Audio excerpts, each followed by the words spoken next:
and gentlemen, good morning. You are welcome to this public defense entitled Gender Discourse and Human Rights in Female Trauma Narratives, a study of selected works of Sisi Dangaremba and Anita Desai. 25-30 minutes to present your work. Please put your phones on silence. And then, before we continue, I would like to introduce the jury. It's Professor Eunice Fombele, all the way from University of Boya, our external examiner. And next to me is my twin, Professor Cecile Dolisan, professor in African literature. And next, in African Literature Department. And then Professor George Ewane, the supervisor.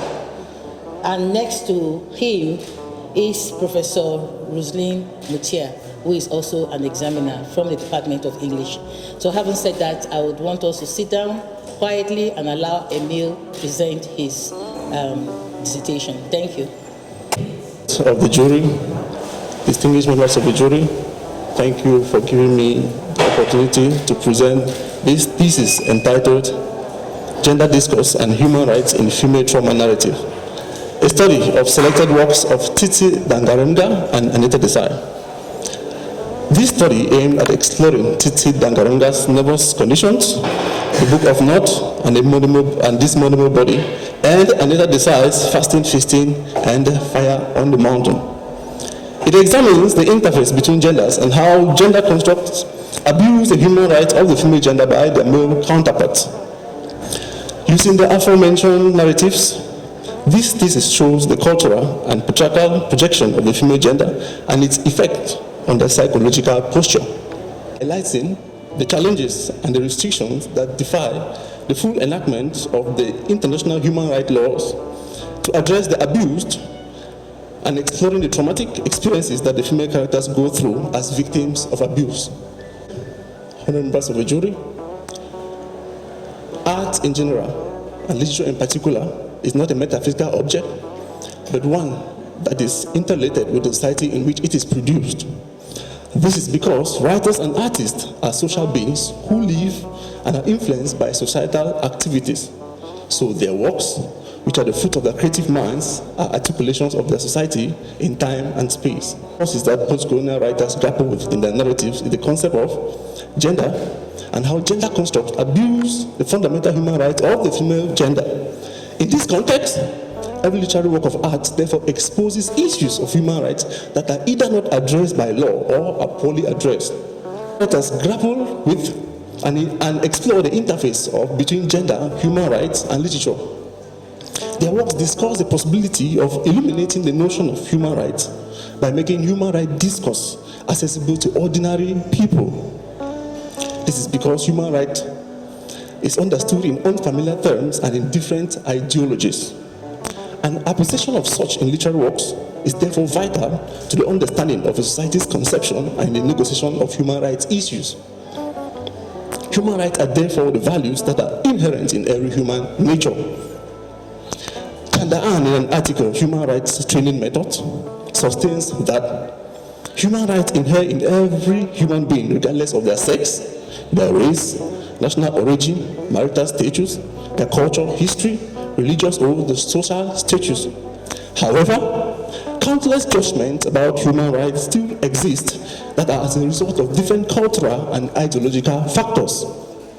It will be eminent for our study to cross-examine some of these perceptions of human rights apprehended by the generality of people, especially in the developing countries, more specifically Zimbabwe and India. The Universal Declaration of Human Rights in the 1960s laid emphasis on the promotion of human rights, democracy, and world peace. Yet, this has not been the case, as challenges are still being faced in the world, especially in the less developed countries. The foundation for this abuse is answerable to cultural and social enactments that still hold the female subalterns back from attaining their human rights. As such, the presence of human rights still remains a promise to many. The situation of women in today's world indicates that much has not been amended as regards to their human rights, which have continually been obliterated. Nigerian writer Helen Chukwuma postulates in an article that no society can progress with about half of its population in subjugation. George Ewanengide, in an article, "Can Man Be Free If Woman is a Slave?" A study in feminine leadership in the works of Percy Bysshe Shelley and Bole Butake, sustains that man cannot be free if woman is a slave because, I quote, "The freedom and the liberation of the woman is concomitant with sociopolitical change, and that the role of the woman in bringing about such change is undeniably important, be her African, European, or from any other continent deadlocked by sociopolitical stagnation. From time immemorial, male characters have been used as the pivot and pace setters. Little have female characters played any substantial role in bringing about a socially and politically just society.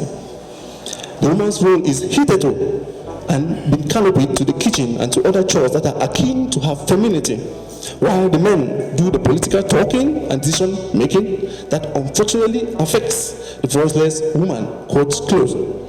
Female authors in recent years have also castigated this social, cultural, and patriarchal belief, as Rosen Mutia, for instance, in an article, "Gendered Identity and Feminism, Cross-Cultural Issues in the 20th Century African and American Women's Poetry," that male-dominated society regards domesticity as one of social expectations that shape a woman's personality and which her gifts must conform. Women are praised only when their works do not call for male superiority and patriarchal analysis into question. The woman is therefore just an object of order. No matter a woman's political status, economic culture, or other domains, she still remains a victim of her own roles of mother or wife, and that even if she carries out these functions faultlessly, she will always suffer from being a victim of segregation and discrimination. Quote close.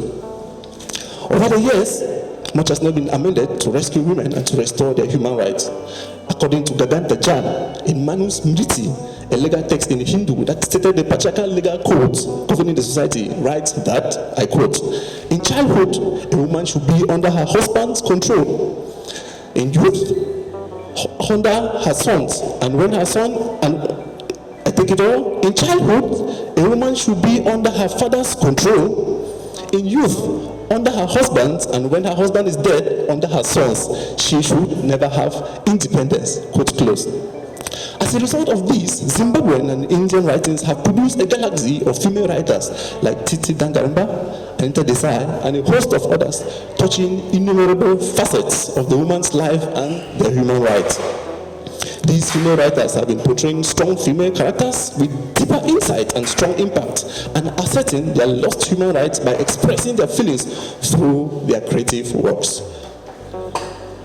The President of the jury, distinguished members of the jury, it is against this backdrop that our research work advances the research problem that Titi Dangaremba and Anita Desai's works projects the relationship between gender and how gender constructs abuse the fundamental human rights of the female gender. These gender constructs defines the women who live and grow in a male-dominated society, which has been the hinge on which their lives turn. It is therefore the foundation for which the human rights are abused, and it leaves them in trauma. As such, the relegation of the female gender is a cause for concern in the narratives under study. In an attempt to demystify these misogynistic tendencies and to restore their lost human rights, most of the women are left in trauma. This is because trauma does not generate from a vacuum, but it comes from events that a victim has experienced and relegating them to activities that impact their life. These practices create the need for addressing the pressures of patriarchy and gender inequality in culture and religious practices through the recognition of the value of respecting fundamental human rights of the female gender. And all these are blatant in Dangaremba and Desai's works. The following research questions were formulated to provide direction for this research. 1. How do history and the background of the authors contribute to the understanding of gender construction and human rights abuse in the societies? And 2, how is gender constructed in the narratives under study? And 3, What are the implications of these constructs, and how do characters strive to restore their lost human rights in the narratives under study? And 4, to what extent do the writers influence to seek or to establish an egalitarian society void of gender constructs and human rights abuse? This research work is therefore premised on the hypothetical contention that patriarchal institutions and norms are the background and foundation for the violation of the fundamental human rights of the women, which place her not only in position of marginality and abuse, but also lead to female traumatic and post-stress experiences. Yet, Tsitsi and Desai project female characters that fight to deconstruct the patriarchal and institutional constructs and therefore attempt to re-establish an egalitarian society. The president of the jury, distinguished members of the jury, Martin Luther King, in his book, I Have a Dream, Writing and Speeches That Changed the World, sustains that our lives begin to end the day we become silent about the things that matter. The ultimate tragedy is not the oppression and the cruelty by the bad people, but the silence over that by the good people. It is against this stance that our research work gains its motivation. It is clear that many societies are dominated with cases of human rights abuse on the female gender and the trauma that lives in them. This abuse is labeled on societal structures, and most of these abused women are traumatized and they try to reassert their stance towards gaining their liberation. However, in most cases, women who experience trauma either end up in hysteric behaviors or choose suicide as the only means of escaping their situation. This study is thus motivated by the desire to provide possible remedies and to call for the interest of the society to look into trauma and abuse that most women face due to this construct. As such, it is important for this study to add its voice to gender inequality and human rights abuse. The president of the jury, distinguished members of the jury, in order to better present the ideas holding this research work, we divided it into a general introduction, 5 chapters, and a general conclusion. The general introduction discusses the research problem, the research questions, the hypothesis, definition of key terms, scope of study, the aim and purpose of the study, motivation of study, significance of the study, and lastly, the structure of the work. Chapter 1, entitled Theoretical Framework and Review of Literature, centers on the theories that situate our understanding of gender discourse and human rights abuse in the narratives of Tsitsi Dangarembga and Anita Desai. The president of the jury, distinguished members of the jury, we apply 3 interdisciplinary theoretical frameworks, namely the feminist legal theory, the trauma theory, and the social representation theory. The trauma theory and social representation theory are the contemporary theories from psychology and sociology, respectively, which has been gaining ground in today's modern literary works and as independent theories on their own, though their roots can be traced back to different disciplines. And in other words, these theories will be the lens through which our text will be viewed. It should be noted that most theories were never created to analyze literary works, as it is done in today's literary analysis. Most research works today practice theoretical eclecticism, and as such, this will give the analysis of the narratives under study a different interpretation and meaning. It is against this basis that our study strongly advances that all scholars are parasites, and that is to say, they exist because of other disciplines.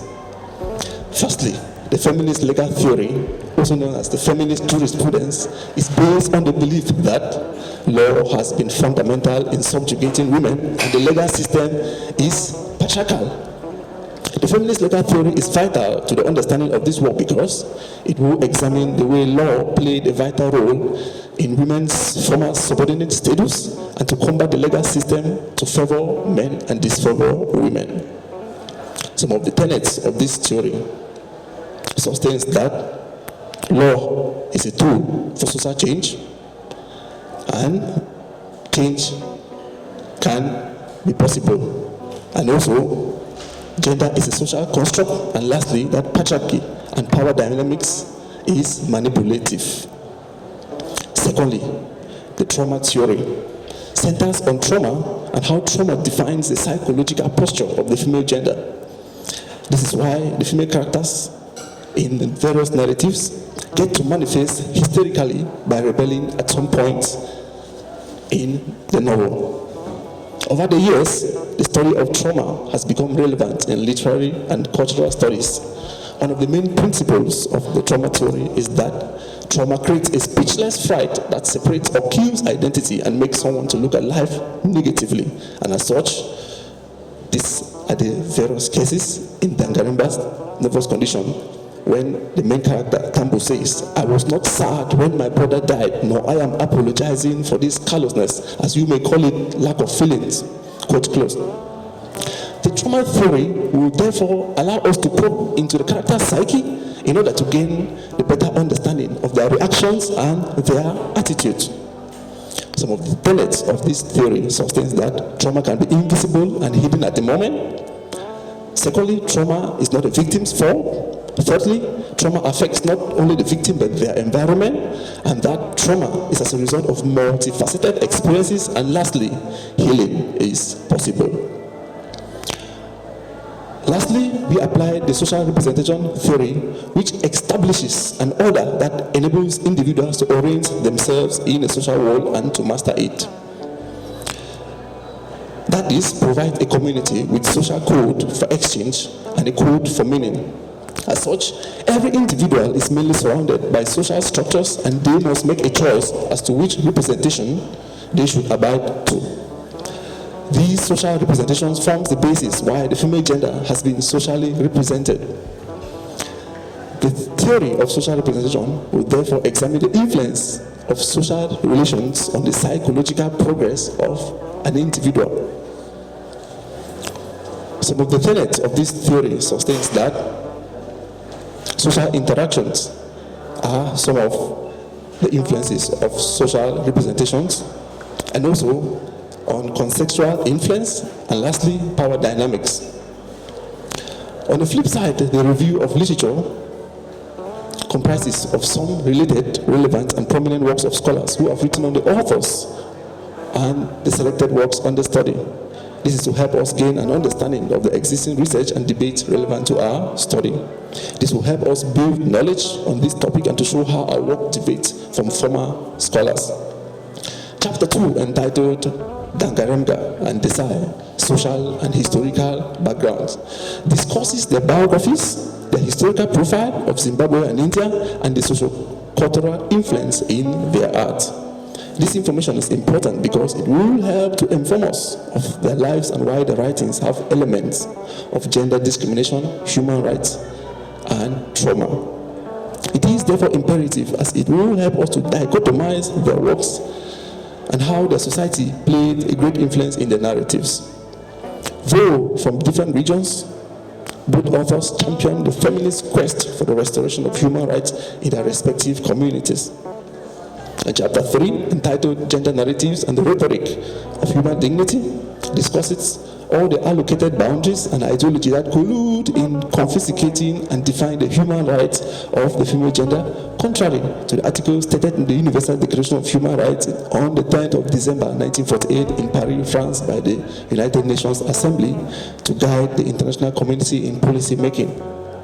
It goes further to show how patriarchy and its institutions exploit female power and hoist men in high positions in relation to matrimony and the woman, education and patriarchal paradigms, and the woman against her fellow women. It will also validate our use of the feminist legal theory and social representation theory as they inform us of the manipulation of law and power, culture and history, and how they lead to human rights abuse and trauma. And chapter 4, entitled Consequences of Genderizing Society, discusses the effects of gender construct on human dignity and the reactions of these victims of trauma after witnessing or experiencing an event. These female victims of post-traumatic stress disorder in the novels always suffer either from outbursts of anger, startled responses, fear, or withdrawal from the social environment.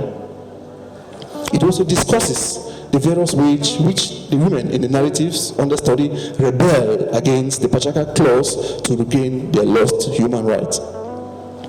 Chapter 5, entitled The Escape Vote and the Authorial Ideology, explores the narrative vision of the authors in the narratives and the measures that the female gender can use to come out of the abuse and trauma they go through in their societies. David Caspar, a German romantic painter, in one of his popular quotes says, "The artist should not just paint what he sees, but also what he sees in himself."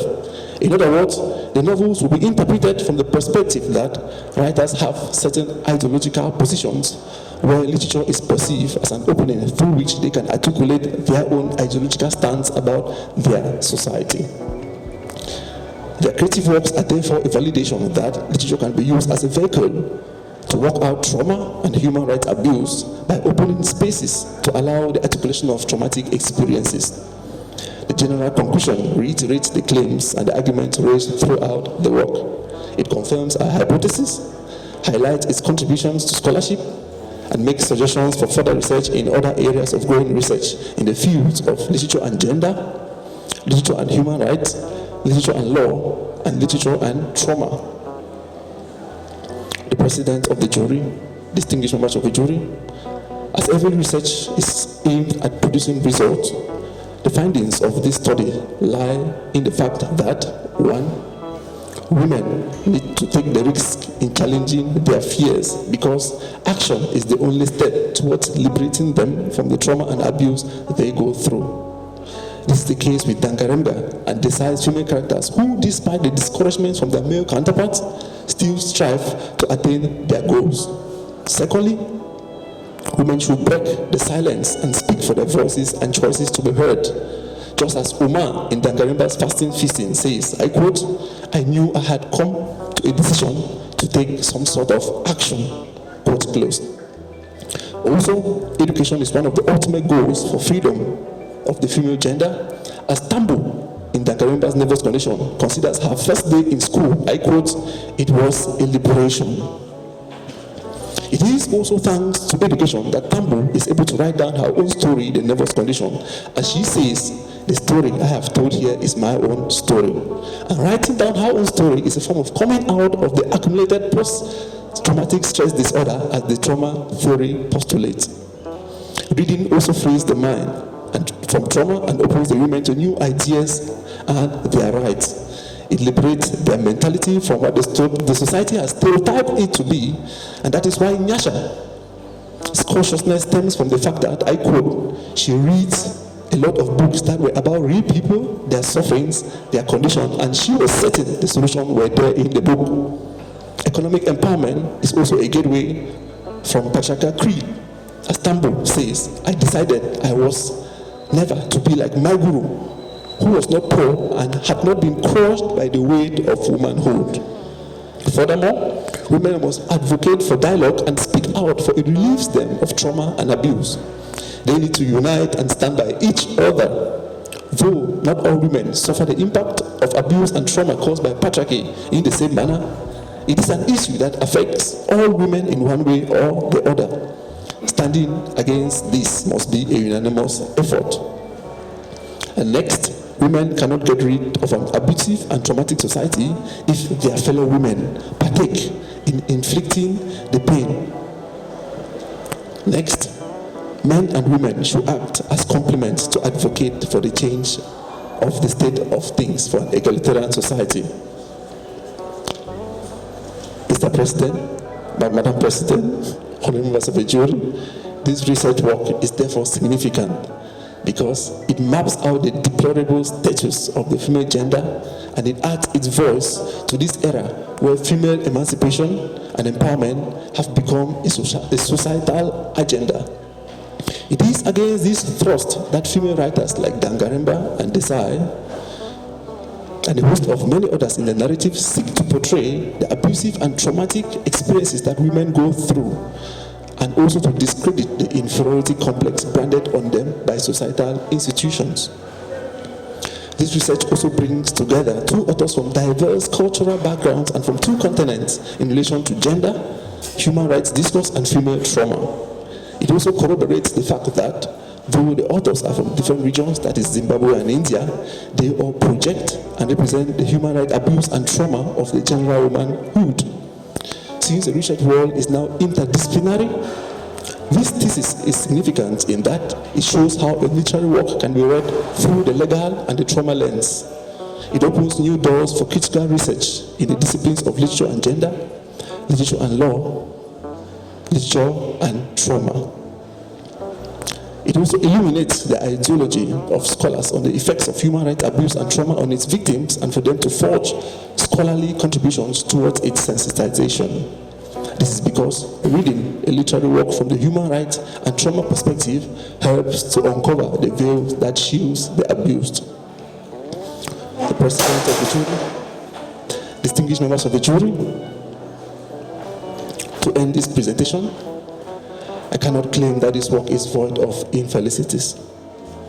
As such, I submit it for corrections, and at the end of this exercise, I must have learned a great deal from your criticisms and contributions. Thank you for your keen attention. Thank you very much, Mr. Unish. Is it Unish or Unishe? Unishe. Okay, thank you. Before I continue, I want you to understand that this is a dialogue between you and us. Okay? Yes, Professor. We are going to ask you questions on what we don't understand, for you to throw more light on what we don't understand, and for you to explain to us. So it is not a war, okay? So having said that, be at peace. Now, I want to ask the jury if they have any question on the presentation.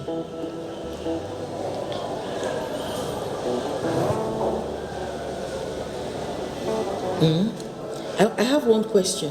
Nobody? Okay, I have one. Throughout your presentation, I was hearing the word gender discourse, gender discourse. What is gender discourse? Gender discourse. Thank you, Professor, for the question.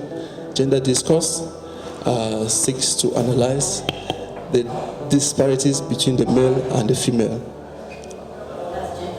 In simple terms, Professor.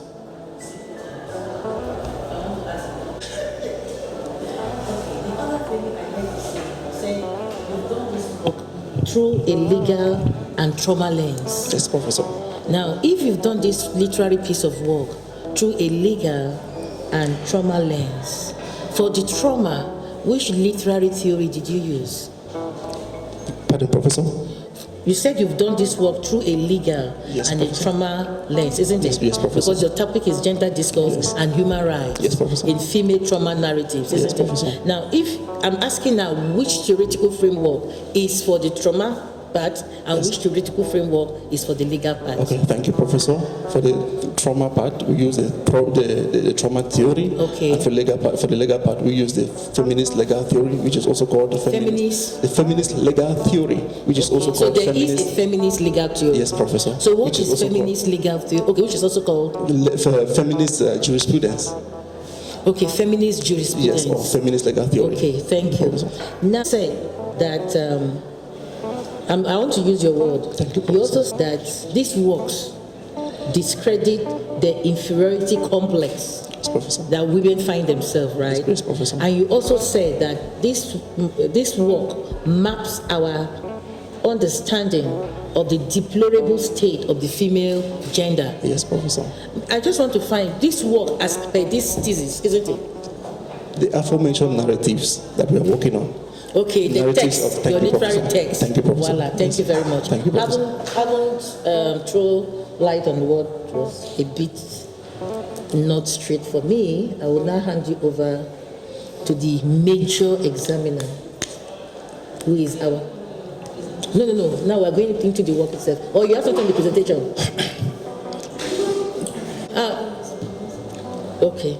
No, before we continue, I want your supervisor to speak on your working relationship. Marginalized on this step right now because they have 4 powerful professors who are all females, and I'm the only male here. In gender studies, that would be marginalization. I don't know who did that, but I think it was deliberate. That notwithstanding, gender issues, like I said before, now in some other area. For me, not real issues. I discussed that with the candidate. I think that gender issues are a charade. Well, I may be exaggerating. But I think that the candidate, Madam President, just to focus on our working relationship, is given his pedigree, given his trajectory, academic trajectory.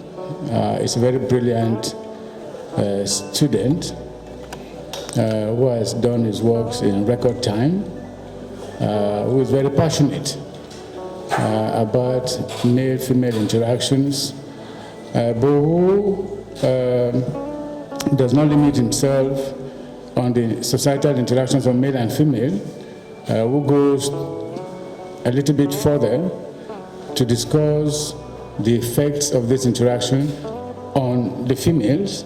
The society is patriarchal. It's fully a male-dominated society, and therefore women undergo depressions and all forms of post-traumatic stress. We had a very beautiful working relationship, sometimes controversies, because my ideas were at variance, sometimes with his. He defends feminism. I'm masculine in my approach to literature, even when it comes to gender issues. With his passion and enthusiasm about not just gender discourse, not just the post-traumatic stress experiences that the women have, but more so about the legal aspect of it, which for me I think is a novelty in the discourse of gender issues. I will not go into the nitty-gritty of the work, because that is his job, it is his work. Supervisors are just we guide. But I think it's a novelty in the discourse of gender issues, that you don't only bring in the trauma, but you look at the legal aspect of it.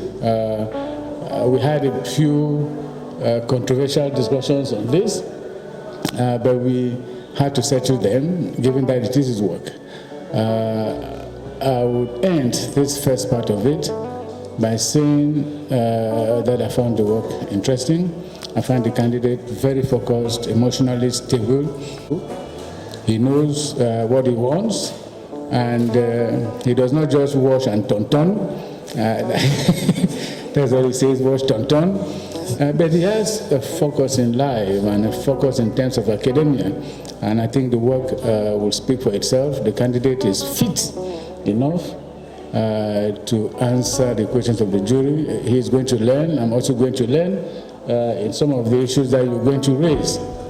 So, Madam President, I think in sum, and put differently, we had a beautiful working relationship. We had to tango sometimes on some of the issues, and his ideas, I think, prevailed over mine. We'll listen to him. Having said that, I think I'm also now a member of this jury and examiner. Not ask questions now. No, I'm not asking questions now. I'll just listen to him. I'll listen to the questions. I'll also ask questions when my own time comes to ask questions. Thank you very much. And the jury can interact. When one person is asking a question, that you have the same, whether as, now you are examiner, whether as examiner you can come in at the same time so that we don't repeat ourselves. Thank you very much. Having said that, I will hand over to Professor Eunice from Bele. I'm particularly happy to sit here this morning in a panel made of my very own president, who happens to be the president of jury, to Professor Anya Sarah, and then my HOD of my former Department of African Literature and Civilizations. We are about the third batch. And Prof. Rosaline, my very own sister, with whom we have done a lot together. And I was surprised to see that Taniform is working on feminism and gender a lot. I didn't see any work of mine in your thesis, and I was very surprised that when they are doing a PhD in Yaounde, they just remain in Yaounde. They don't visit other universities, even in Cameroon. They don't even visit Google Scholar, because all my works are in Google Scholar. Okay, so we're going to look at that. So I'm very happy to be here, and I'm happy to be invited to a defense, supervised by my very own friends. Gide, Wane, George, and I'm also very happy to encounter the candidates this morning, whose work I read, and I really appreciated the work. I appreciated the technicalities with which the work was approached, and I'm happy to sit here to examine the work. Thank you very much, Madam the President.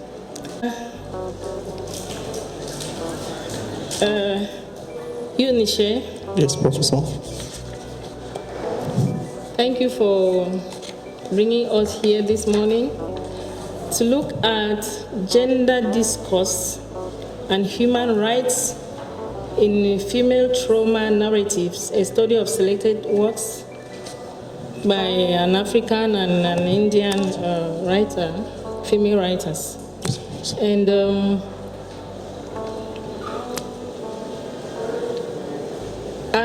when I saw the work, I thought it was a comparative work, but on looking at what you did not do a comparative work. So I'm going to have a question on that. But before then, I want to say what I enjoyed about the work. Issues I think that we need to discuss and come to a consensus, so that if there is need for revision, you do the revision. If there is need for me to understand some aspect that I did not understand, then we come to a consensus, not a compromise, because it's a scientific work. So please, feel free to discuss your points, okay, with me and with the jury members. Thank you, Professor. As the President said, it is not a war. Yes, Professor. Especially when we are dealing with sensitive issues like gender, legal, and trauma. You can imagine the baggage. That was very, very ambitious. Mr. Supervisor, people, that was very ambitious. Really, I saw it as a very ambitious work because of the innovative, approach it has taken, marrying gender discourse and human rights, because gender and human rights are actually a foundation to understand structural inequalities and to propose advocacy for social justice. And I don't know if you actually understood, what to propose to the society, because it's a very important work. And because it is important, we want it to be scientifically correct, Madam the President.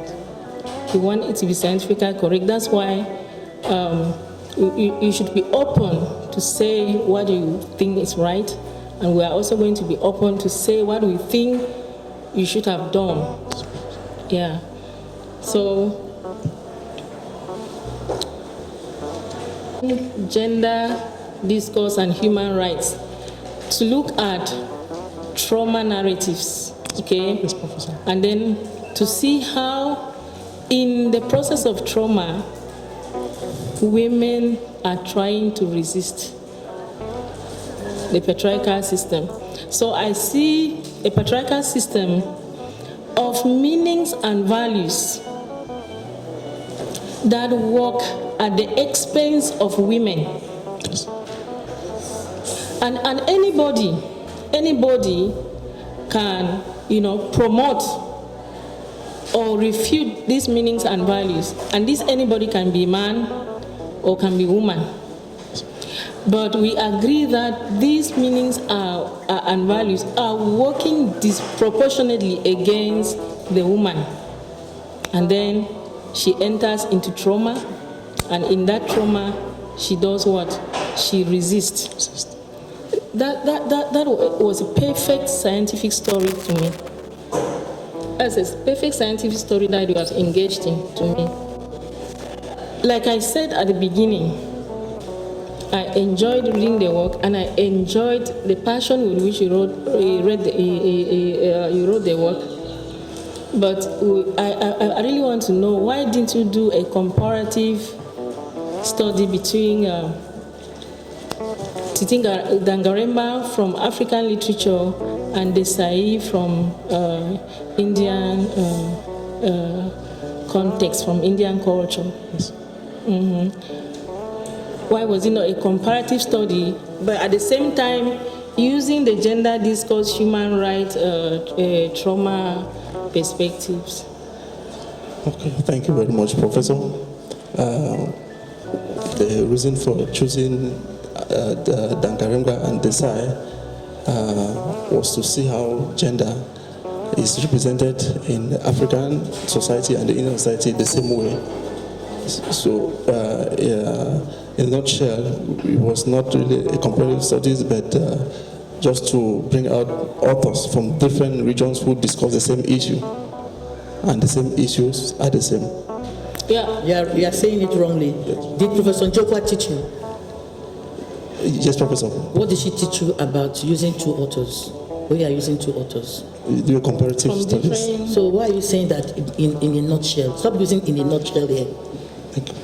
Can be in Professor Njokwa's class, and she will not tell you that when you are doing a comparative study, it should be comparative. It should be comparative. It must be comparative because you are bringing in two authors from two different societies. When you take a theme, you will say, as by the theme of marriage, Dangaremba says this, but Desai says this. That is what formed by different cosmologies, different archives, cultural archives. They are informed by different historical experiences. Yes, and background. So you need to see how where the ideas converge. Thank you, Professor. And then where they diverge. Thank you, Professor. Instead of just talking in the air without conclusions. So I realized a lot of generalizations with no specific conclusions. Thank you, Professor. And yeah, I think you need to. Now let's look at your abstract, please. Where you see, sorry, who is taking the notes? You. Your abstract, where you start from, I think midway. Our analysis advances with the conclusion that. Are you there? Yes, midway. Yes, Professor. Okay. The abstract, 3, Roman numeral. Tell me why you come to a conclusion. And who is our? Is it you and Prof. George who have? Because you know that. I don't know if this is working. Okay. I was wondering. Our analysis advances.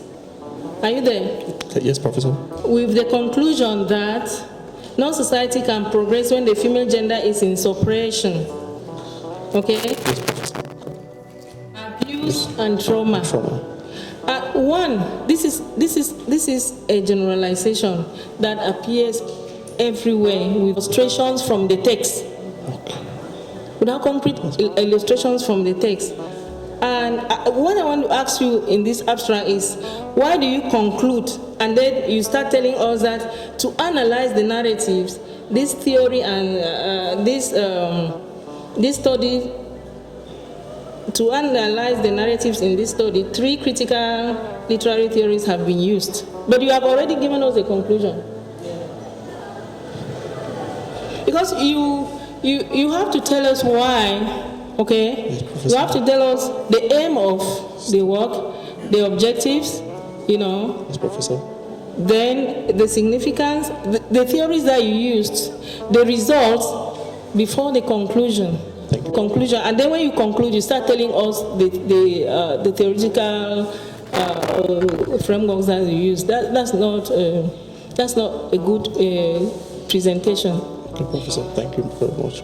Do you see with me that it's not good? You cannot conclude and then you continue to tell us. So you need to. Okay, Professor. You need to present, you rearrange and present the results. Thank you, Professor. You need to rearrange and present the results. This conclusion that you have put here is like the results, but it's too generalized. The results should be specific to the research questions, that you posed. Let's see what result came because of this research question, which result came because of this research question, which results came because of this research question, because this is a scientific work, right? Thank you, Professor. It's not yet my time to talk. I just want to buttress that point, because I also saw it. And I think what you'll just do is to remove that word conclusion. You remove the word conclusion from there. It cannot be the conclusion in the middle. You say analysis advances with the supposition, for example. The supposition that society can progress, or with the belief, or with the assumption, or with the, that word conclusion there is very misplaced. That done with the abstract, I really wanted to understand, the relationship between gender discourse and human rights. Thank you, Professor. What's the relationship between gender discourse and human rights? In other words, what's the difference between gender rights and human rights? If we don't have this difference, we cannot continue. Because which gender rights are human rights, and which human rights are not gender rights, and which human rights are gender rights? Thank you, Professor. What's the difference between gender rights and human rights? What are the similarities and what are the differences between the two rights? Okay, thank you very much, Professor. In my humble opinion, I think gender rights are specific to gender, while human rights are for... Who is gender? The male and the female gender. The male and the female gender. Who is human? Pardon, Professor? Who is human? Both genders. So what's the difference? So was there a reason for you to say gender, discourse, and human rights? Professor, I think we were trying to look at how gender, the constructs that gender has placed, the disparities between the male and female gender. Is it gender that has placed some constructs? The gender, patriarchal constructs, per se. Patriarchy that has constructed gender roles, gender responsibilities, gender attributes. Yes, Professor. They are socially constructed by patriarchal meanings and values. Yes, Professor. Right? Yes, Professor. Okay. And how are they different from these, from gender rights? Okay. And who constructed the gender rights? Okay. Pardon, Professor? Because these are the issues that I was expecting to see in your background. Okay, Professor. Okay. Yes, Professor. These are the issues that I was expecting to see in your background. But in your background, you are talking about the history of feminism, which is something that could have been done in the 1980s.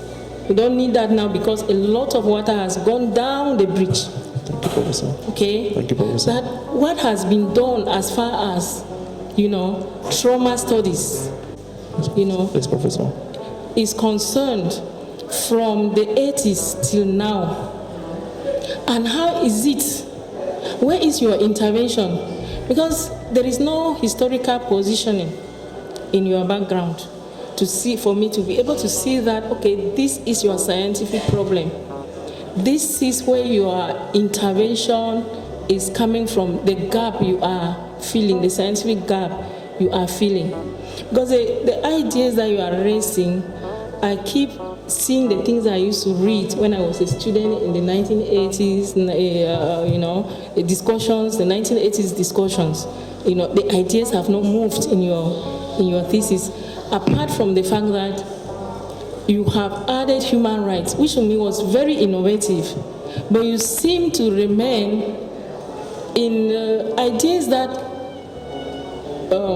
gender discourse has gone past, and you have not established that historical evolution of ideas, of scientific ideas till now, in order to show how your intervention is for you to differentiate between gender rights and human rights, and which you did not do. And that is what I was expecting you to do at the level of your definition of terms. Because in your definition of terms, you are telling us how particular terms are used in the work. You don't just go here, go there, take definition and put, and then say that, and then at the end you say that this person's definition is correct for this work. For this, are supposed to be innovative in themselves. But I didn't see the innovation. Take for example gender discourse. Yes, Professor. When we say discourse, what do we mean?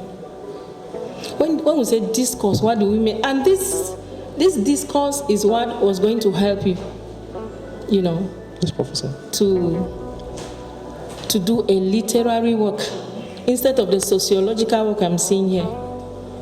When we say discourse, it means that we are going to look at linguistically what linguistic reveals as the narrative is progressing. What are the linguistic elements, the sound, the phonological, the lexical, the syntactic, semantic, morphological. How do these words emanating from a particular culture, how do they convey gender meaning? How do they relate with human rights? You defined gender discourse, but you did not really tell us the importance of discourse in this thesis, because that was what was going to help us. The ideas that you are conveying in the literary text are conveyed using aesthetics, using language, right? But Thank you you, don't make Professor. use of discourse in your gender discourse, and you will need to look at that. Thank you, Professor. That's you remember I asked you to define gender discourse. Huh?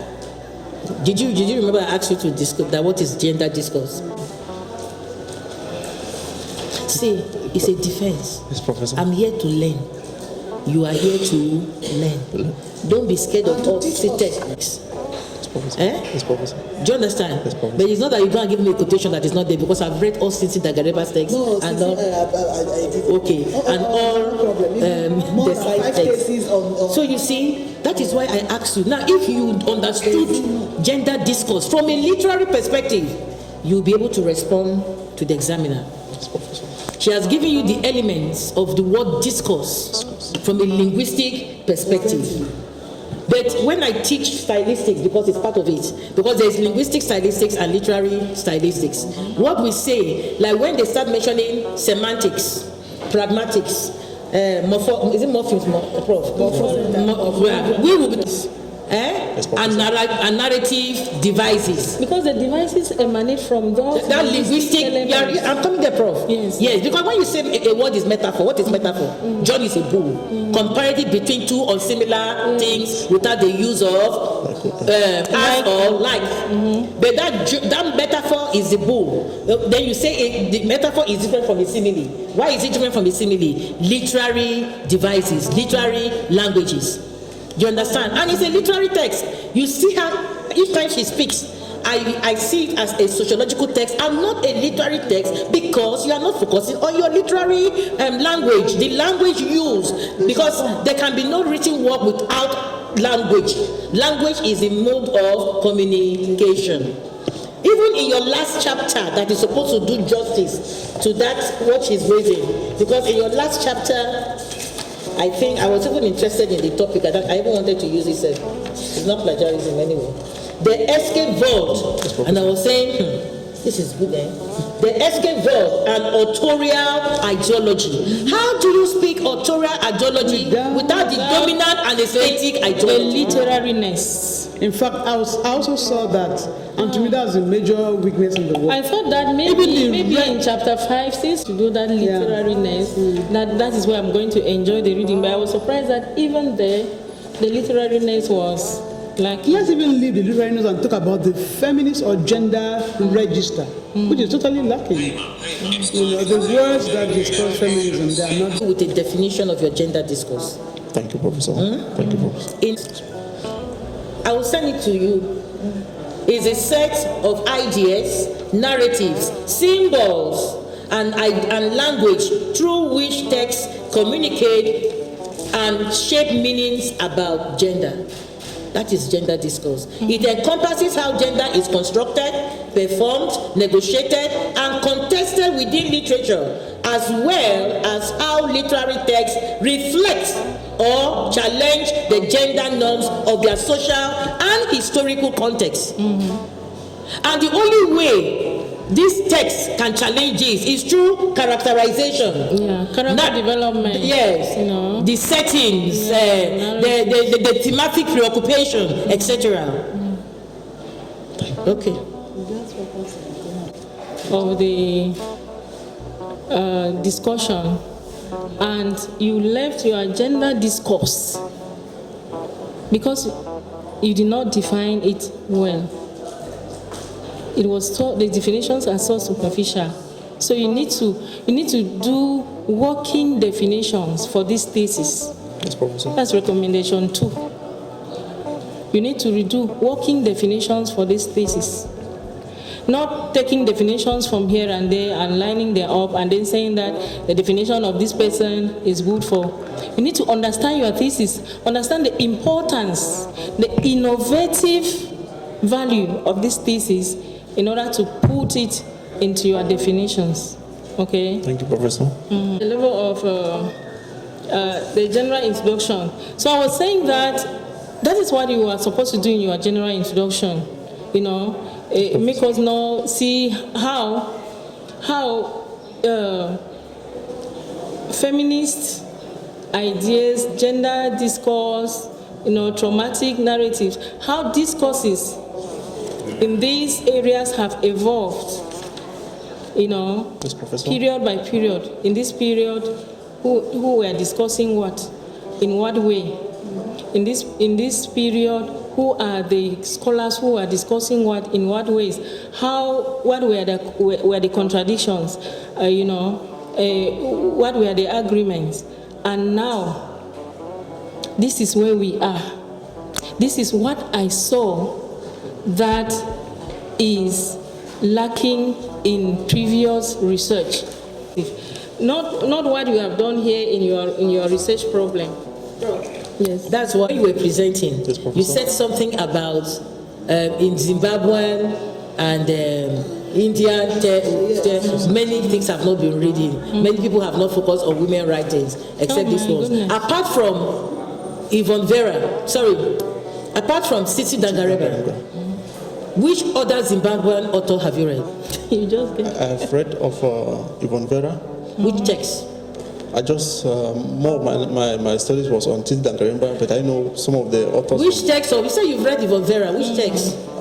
Not know she's from Zimbabwe as well. So you've not read any text, so you cannot pass that judgment you said. Secondly, which other Indian female writer have you read? Arundhati Roy. Arundhati Roy, yes. Makandaya, the other name. No. Which text of Arundhati Roy did you read? Not their text, but I was reading of. So you shouldn't have made that feminist. statement you made. You know that in literary, like you are saying that these people have done this, but they have not done this. That is the essence of your literary review, to give balance, to give authenticity to your work.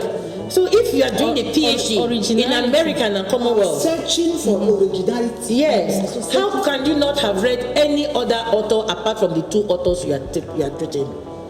How could you? And you know what is a PhD? A PhD means that you are the one who is, if I'm going to look now, after this day, I'm going to look for somebody who knows this author. It is you I will call, because that is what we don't do here. But in white man, in British, etc., somebody works on Shakespeare, is the Shakespearean person they will call. So now, if you cannot, okay, don't let me use the word female. Which other Zimbabwean or Southern African author have you read? Because it's under Southern Africa. The Nigerian. So I said Southern Africa, you're calling Nigerian. They have a variety of them. Did I teach you? Yes, Professor. I taught you. Yes, Professor. I taught you post-colonial. I taught you travel literature of the Black diaspora. No, Professor. I taught. What did I teach you? Post-colonial analysis.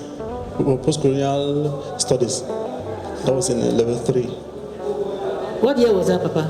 That's 2017. Yes, Professor.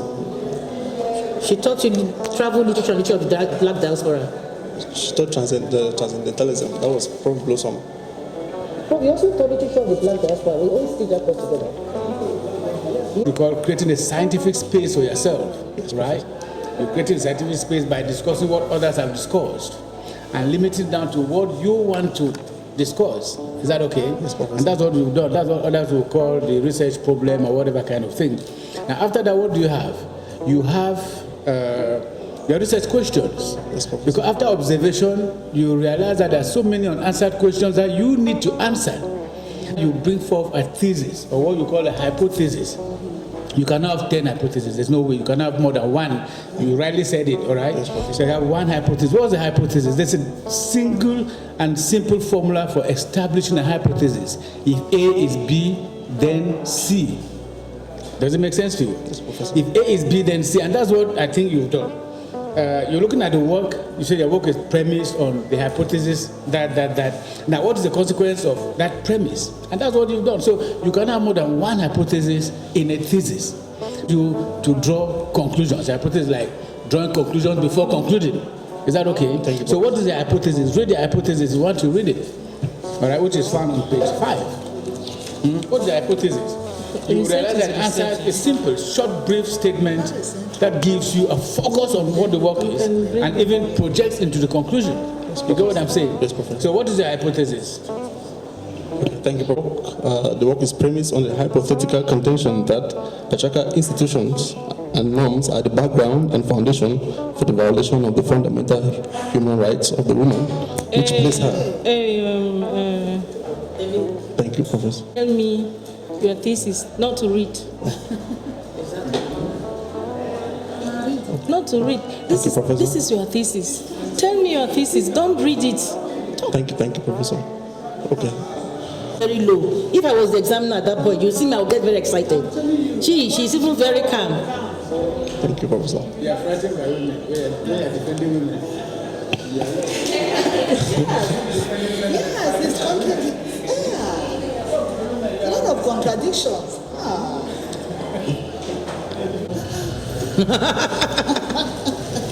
And she's in and out. She has read this work. She's not just speaking out of this thing. Somebody, this is an examiner who has read this work before coming here. If you take a book, you see it, that she has read your work thoroughly. This is. Okay, thank you, Professor. So according to our study, it is based on the hypothetical contention that patriarchal institutions are the norms that has placed the woman in marginality, and not only in marginality, it has led them into female traumatic and post-traumatic stress disorders. Okay. Thank you, Professor. Yeah, 10 again. Because what I want to demonstrate to you in this page 10 Yes, Professor. is nearly everywhere. So I will not go back to it again. Professor. Okay? Yes. Okay. Page 10, you said the second paragraph, principal Female trauma, can you read it? Maybe I'm the one who does not know how to read it. I'm on page 10, Second second paragraph starts with female traumatic. Second line. Principal. Okay, thank you, Prof. Principal, female trauma can be viewed as the health and psychological problems women face resulting from the forms of sexual or physical abuse, emotional abuse, either from the intimate partner, accident, disaster, war, and death. And then on the flip side. Okay, on the flip side, trauma narrative, as defined by the therapist.com, is a psychological technique used. So what do you understand by flip side? Thank you. Why are you using such words? That's colloquial in the first place. And then, what does it mean here? What's the meaning of flips on the flip side? And then when you are doing your presentation, you are still reading on the flip side, saying the same thing. Thank you. But this is not why you are going to say here that on the other side, because you are not comparing the two things. It's not a comparison of thank you, Professor. one side of the same argument. Flip side, trauma narrative as defined by therapists, whatever, is a psychological thing used to help survivors of trauma mix. Thank you, Professor. Read it. Mix is related to what? Psychological or to survivors? Read the sentence, please. Professor, I can look at the... On the flip side, flip side. On the flip side, trauma narrative, as defined by therapysite.com, is a psychological technique used to help survivors of trauma make sense of their experiences. Is that English? Or maybe survivors of trauma will make sense, or they will make sense. How many survivors are there? Is there an agreement there? Thank you, Prof. What are you taking that for? What are those?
Human rights, trauma narratives, Indian literature, African literature, two different cultures.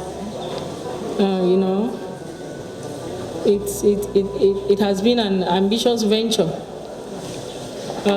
So keep up, but make sure that you get grounded in your field of study. and read people who matter in that field of study. Okay?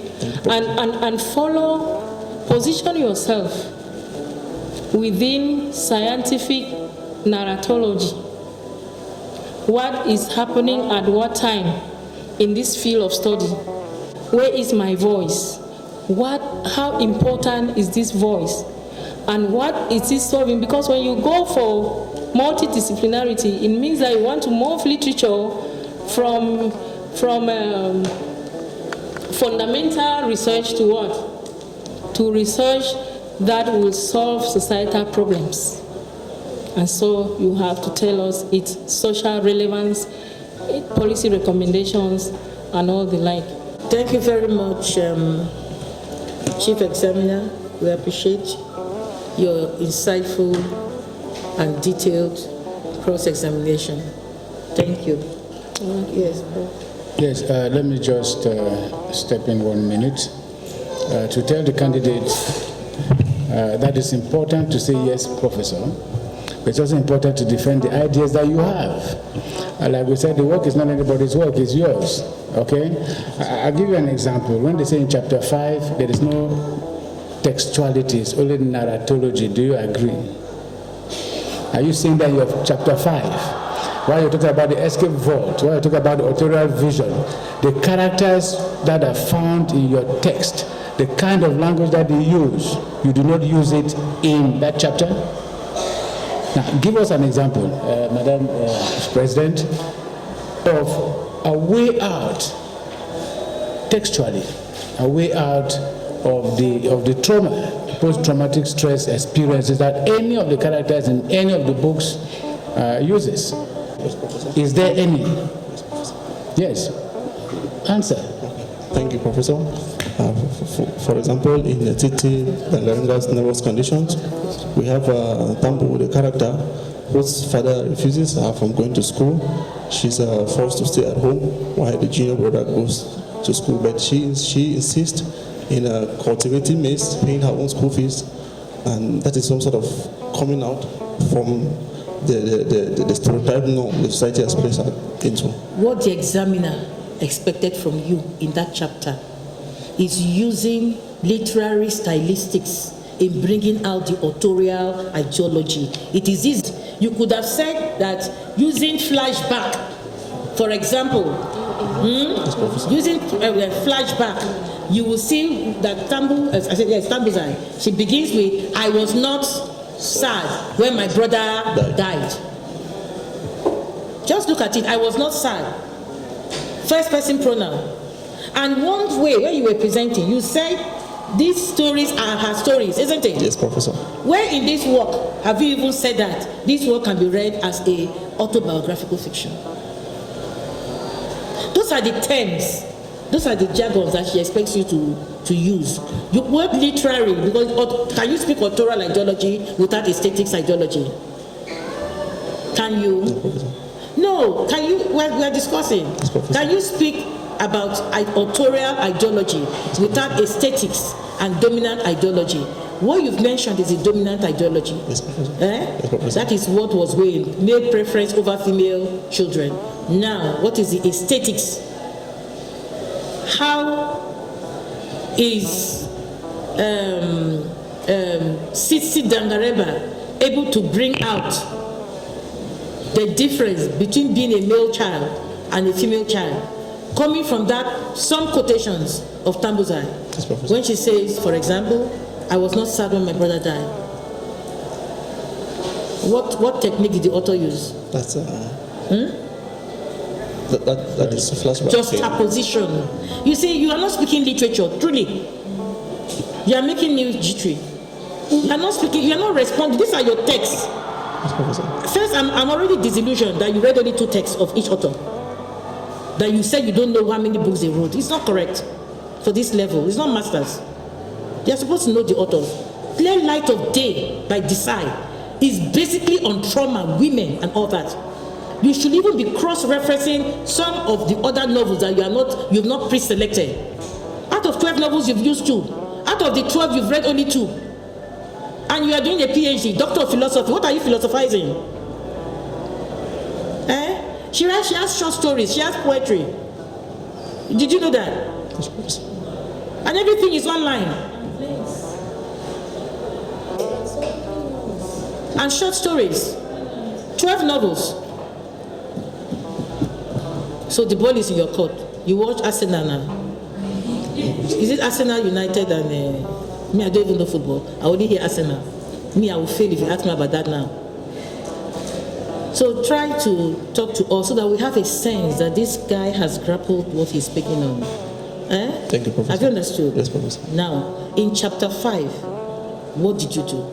Which is titled The Escape Vote and Authorial Ideology. What did you do in that chapter 5? In that work, we examined the possible ways that women can come out of trauma and the intended ideologies of the authors in writing. What are the intended ideologies of the author?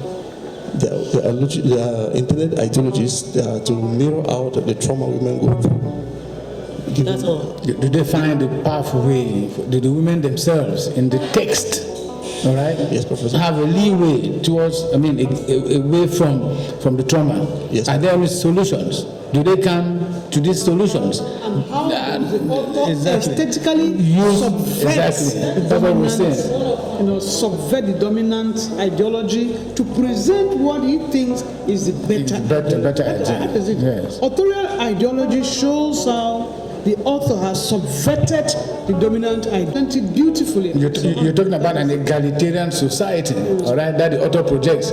How does he project this egalitarian society? Yes. Yes. How does he project it? Yeah. Are you looking at the how in any way? Are you looking at the how in any way in your text, in your thesis, in your dissertation? Are you looking at the how? Have you looked at the how in chapter 5? Speak. Thank you, Professor.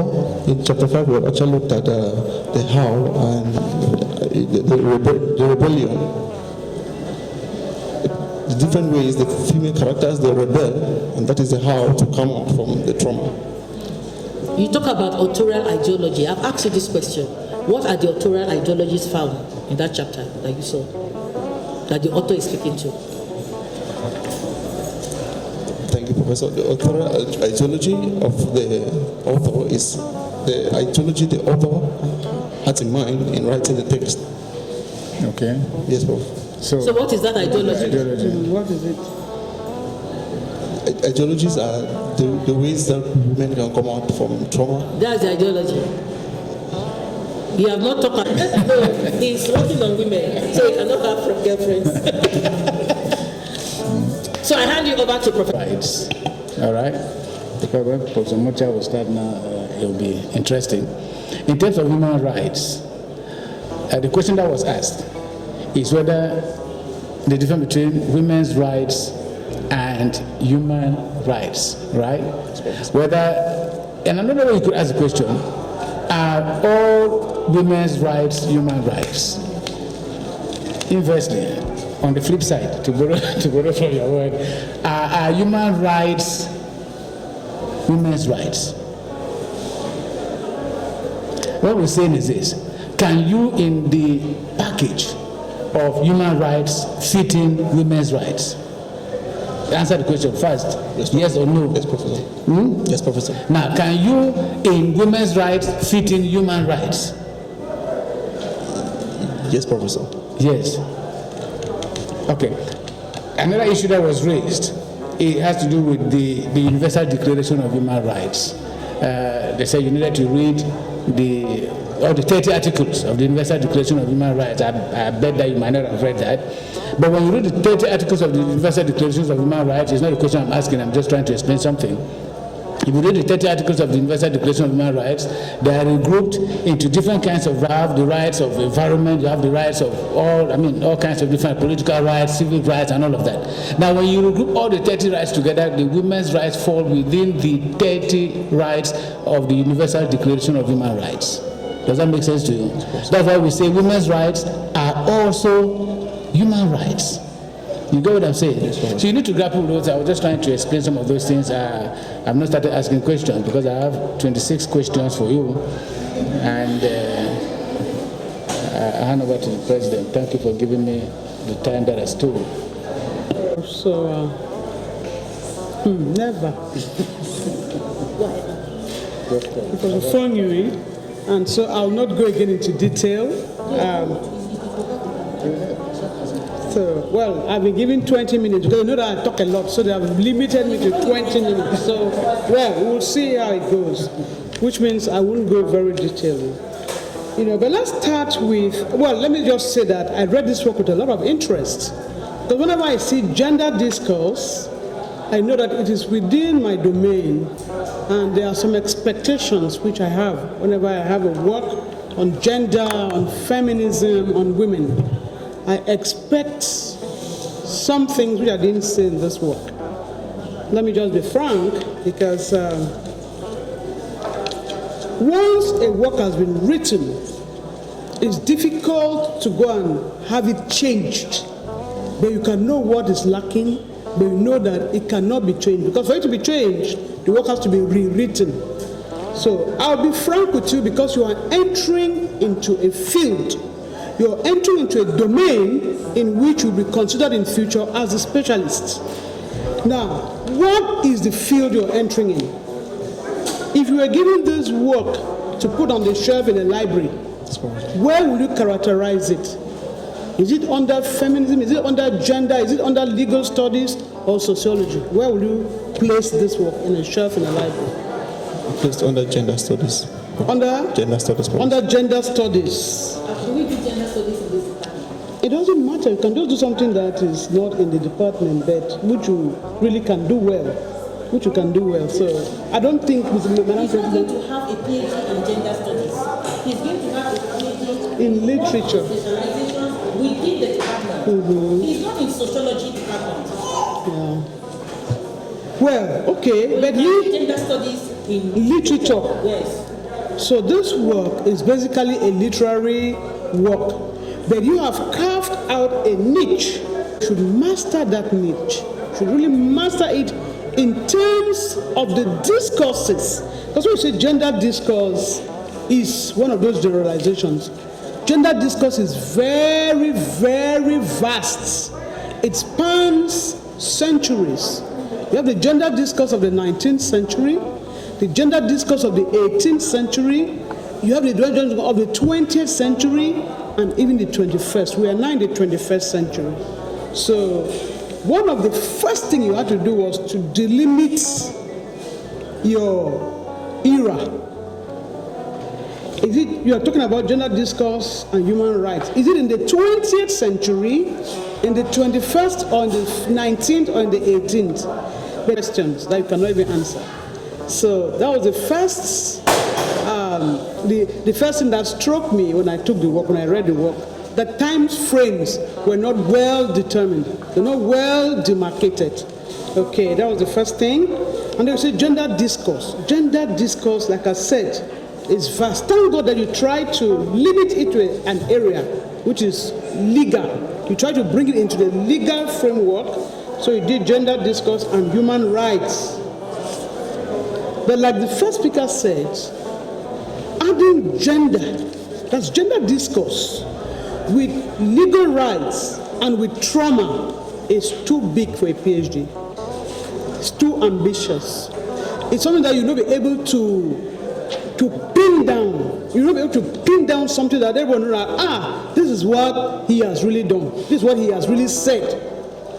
So, that said, just tell us what you intended to bring out in this work. What is it? The new thing they want to bring out was what? Because it is what gender discourse is all about from the beginning of the 17th century, when Mary Wollstonecraft started writing in the 17th century. She said, women are oppressed, and because of that oppression they suffer, and they seek escape from that suffering. That's in the 17th century.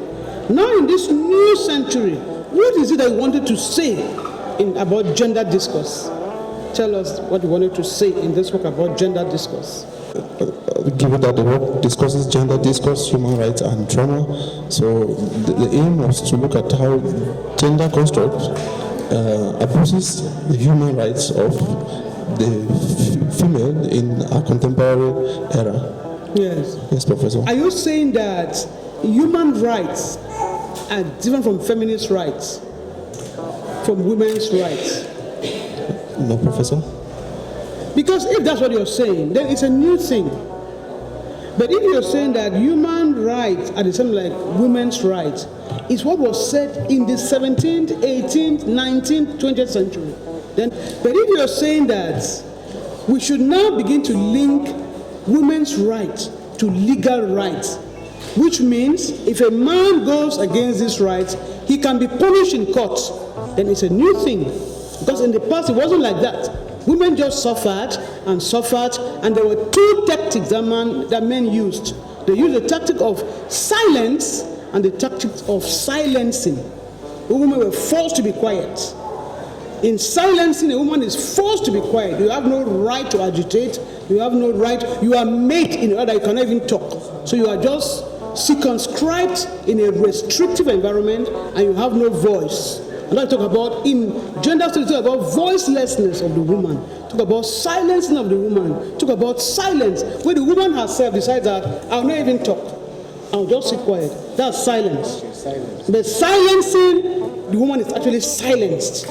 So, maybe if that's what you're saying, that now it's not only women who should speak up, but that administration, the government, societal hierarchy, should punish men who subjugate women. It should be made very clear. I didn't even see that. So I didn't see the link between gender discourse and human rights. It is true, the woman has suffered abuse of her rights for a very long time. What's the new thing you're saying? What are you proposing? The topic is very good, but you didn't link that up. That in this present dispensation, in this 21st century, subjugation of women, abuse of women, which leads to trauma, should now leave the home and go into the courts. If that's what you're saying, that is very good. But you didn't say that very clearly. So what is the new thing you're saying? I'm still on that question. I'm a PhD in this era. Okay, if that's not done, you have to do it. You have to bring out something really new, striking, that you have imagined and proposed in terms of gender discourse. Okay.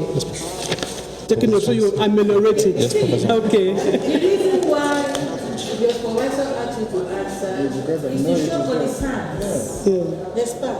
I know French. Concerns. No, from what she has said, respond to the question, don't just say no, or you don't know. No, actually, from the proposition she has given, I will include it into the work, Professor. Yes, you don't need to look into the work because you've read the text. If you were to respond to that question, contextualize to the text. What will you say? Consider the text under study. Professor, I still don't understand the question, please. That is, this is in the text that you analyzed, Yes, Professor. which seem to show that women's subjugation and suppression should move out of the home into the courts, or out of the private sphere into the public sphere. Because in gender discourse, we have two major spheres: the sphere of domesticity, Yes, Professor. the sphere of the public world, where the women are relegated to the sphere of domesticity, the private sphere, and the men are in the public sphere. You find Tambo being asked to sit at home and do household chores while his brother goes to school. Those are two different worlds of gender studies: the private sphere and the public sphere. Men do law, they do professionalism, they do business. Women sit in the home, they have children, they wash plates, they wash clothes. So, in the novels, do you have an advocation? Is there an advocate through one of the characters that this debate should leave the private sphere into the public sphere, it should leave the home into the courts, because you have used legal, you have used human rights. So, are there some characters in these novels that are proposing that, or your own proposal is from where? That is the question. Okay. So answer us, tell us about the novels, because that's what you're supposed to do. Take an idea, bring it out in the novel, write it down. Okay, thank you, Professor. In the novel, using the one we are analyzing presently, that's the nervous conditions, we have Baba Mokoro, who has left the traditional society of for Zimbabwe, and he has gone to England. Coming back, he has a different mentality, and he is the one pulling the women out of the construct, what the society has subjected them into. So that is one proposition, that men can actually act as complements to Very women. good. Yes, Good point. Thank you. That this fight against female subjugation is not relegated to the women. Yes, It's not the women fighting the men, but men can act with women in a complementary role. You have to bring that clear. Thank you. You have the ideas, but when you read the work, it's just flat. And from that example, equality versus difference, two approaches Yes. in FLT. You know what I'm calling FLT? Equality versus The feminist legal theory. This is how you link. You see the way she has come with it, and then you now link it, because it talks about the equality approach and the difference approach. Men and women are not always similarly situated. Women's needs must be recognized. So that's how you link it with your approaches. Now to your table of contents. Your table of contents, just to repeat what some people have said already, that you start by giving subtopics to every chapter. You do that in the general introduction. You do that in chapter 1, which is very good. When you reach chapter 2, it becomes very narrowed. Just 2 subtopics. By chapter 4, there's no subtopic. Chapter 5, no subtopic. Meanwhile, they are necessary. Those subtopics are necessary. They give you direction, and they help the reader to also read with, So you will have to add the subtopics. They are there in your work. But you didn't put them on. You have to remove them and put them in the table of content and put their pages. Okay, it's very important. It's also important for the consistency of your form. Everybody see that you are consistent. You put subtopics here, you have put subtopics everywhere. Okay, in Chapter 1, all right? Yes, Professor. You've said literary theories, I think that literary theories and review of literature. We need to show the content page. Chapter 1, and you'll see subtopic literary, the review of literature, and also put theories, all right? But we don't see that. You only see the theories that you have put. Yeah. You get what I'm saying? Yes, Professor. In the table of contents is theoretical framework 1, 2, review of literature. Yes. You know what I'm saying? It has to appear since it's talking about the Yes, structure. and that should even be it should even be 3 subtopics. In that chapter, you need to have 3 subtopics. One should be on the conceptual framework. That's where you are, right? Because when I read this word, I say it is situated in the general domain of gender studies, of feminism. So that's why you have to start with your theories. You say gender and feminism has evolved like this. This is what the theory is. But now, under this theory, we have other sub-theories like feminist gender, that's legal theory, and so on. We discuss that. That should be under conceptual framework. They have review of literature, and you have a theoretical review. And as the first speaker said, you must show us clearly what your theoretical framework is. That is what you have chosen to work with is. In all these theories, there are things that don't concern this work. There are tenets which are not relevant for this work. You say, in this legal female theory, I'll use this aspect of it to analyze this work. That's what is now your theoretical framework. Your theoretical framework is not all these theories. All these theories exist. Somebody will take this theory and choose another part to analyze their own work. But you say, this is the part I have chosen to analyze this work. That is now your theoretical framework. The framework through which you will work. Okay. We mentioned earlier, I will not mention them again, so that we don't go from repetition to repetition. Your review of literature is quite long. It's quite long, of course, because you're working on 5 novels, but it's basically on novels. But it's very long. Which means, what guided your choice of the books to review? what is the thing that guided which book you should review and which book you should not review? What is it? That is, those are written on the works of the authors. Those are written on the authors? Yes, and on the topic. Okay, on the topic? Yes, Professor. All right, so what did you find after you did your review? What did you find? What did you learn? I mean, what is the conclusion you can draw after you did your review? Okay, Professor. After our review, we realized most of the authors, or most of the writers that we reviewed, they have worked on gender, and none have brought gender, discourse, human rights, and trauma, like our work has brought out. Okay, so on gender, but not linking Yes. gender to legal rights. To legal rights and trauma. And trauma. Yes, Professor. What was the link between gender, legal rights, and trauma? What is the link? Okay. Tell us. Yeah. Okay, Professor, thank you. The link between gender, discourse, human rights, like gender abuses, gender construct Yes. goes against the human rights of the female, and it leads them to trauma. That's the link. Question, I'm sorry, I've been wanting to ask you this. I'm sorry, Prof. Who supervised your masters? Professor. What was your topic? I was going to come to that. That was my next point. But just go on. Go on. It was on social representations and female trauma. Social. Representations and female trauma. What's the difference between what you said and this one? I think the difference between, Professor, please. Your masters. Yes, Professor. Because it's part of literature review. Yes, Professor. Okay, that's my question. I've left it, continue. Question. Well, we are dealing on your work, and we see all what you have written.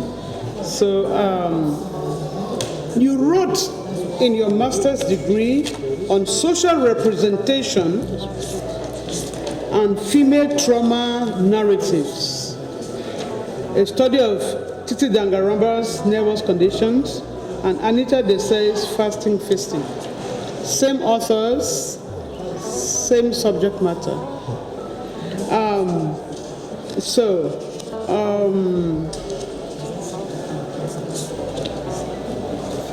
Representations. Professor? What did you mean by social representations?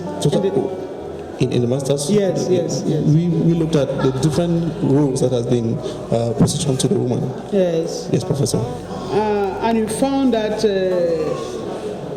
that the roles led to trauma. Yes, Professor. So what is the addition?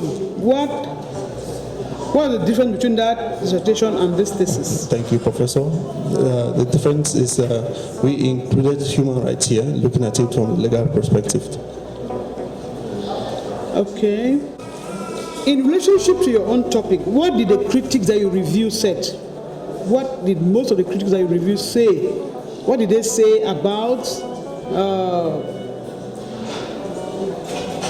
gender discourse, trauma, and legal rights? What did they? To the review of literature, most of the reviewers, the writers we reviewed, their works were based on women and their rights, women and emancipation, and our work departs from it as we brought in the legal aspect of it, of human rights. Most of the critics were focused on women and their abuse. Yes. And emancipation. Yes. Yes, Professor. And our work departs from it because we brought in the issue of human rights and the legal aspect of it. Okay, can you name some women's rights? Women's rights. What are some rights? What are some women's rights?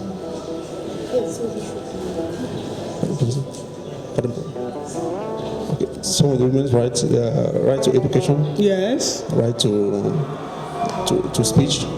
Yes. Yes. Right to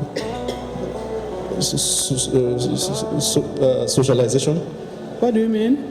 Like to also take part in a gathering, social interaction. Yes, Professor. Those are some of the rights. Yes. And what are human rights? And human rights are the rights that every human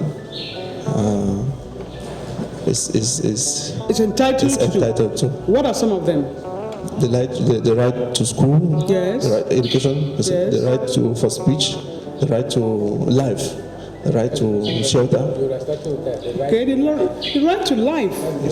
Because when a woman is traumatized, she has no life. Yes, correct. Okay, so what do you propose? What do you propose to this problem of women's abuse leading to the loss of their rights? What do you propose in this work? And what do the authors propose? Okay, Professor, can you take over? Yes, I say in gender discourse, Yes, Professor. women, the abuse of women's rights and trauma. What do you propose? And what do the authors that you have studied propose? The propositions of the authors are the various ways that women can come out from their abuse right, Which are? like rebelling for it, standing for each other, and so many. There are many, you have to list them. They are in my, I've listed in my own reading of this book. You have to list them because you are the specialist. Yes, Professor. So list them. Yeah? The right to, that's rebellion. Yes, Professor. You know, women, sisterhood. Yes. This is the thing that is lacking in your work. The register is not there. The register of gender discourse is not there. There's some specific words that must be in your work when you're dealing with gender discourse. Like sisterhood, like men and women complementarity, which I did not see. You know, so you have to name them. Yes. You know, rebellion, standing for each other. What else? I don't know where I listed them. They are there, but you have to tell me. You are the one who is the author of the work. You can list them. You know, that chapter 5. List them. What are the,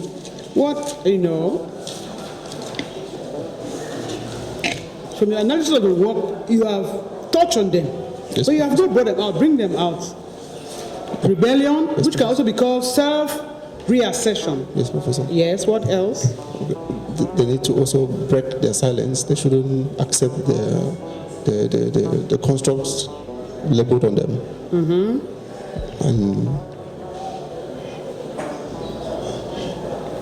And next, that education is the ultimate goal. Yes, for their education, liberation. very important. Yes, Professor. What else? I've named 3. And they are in your work. How is that?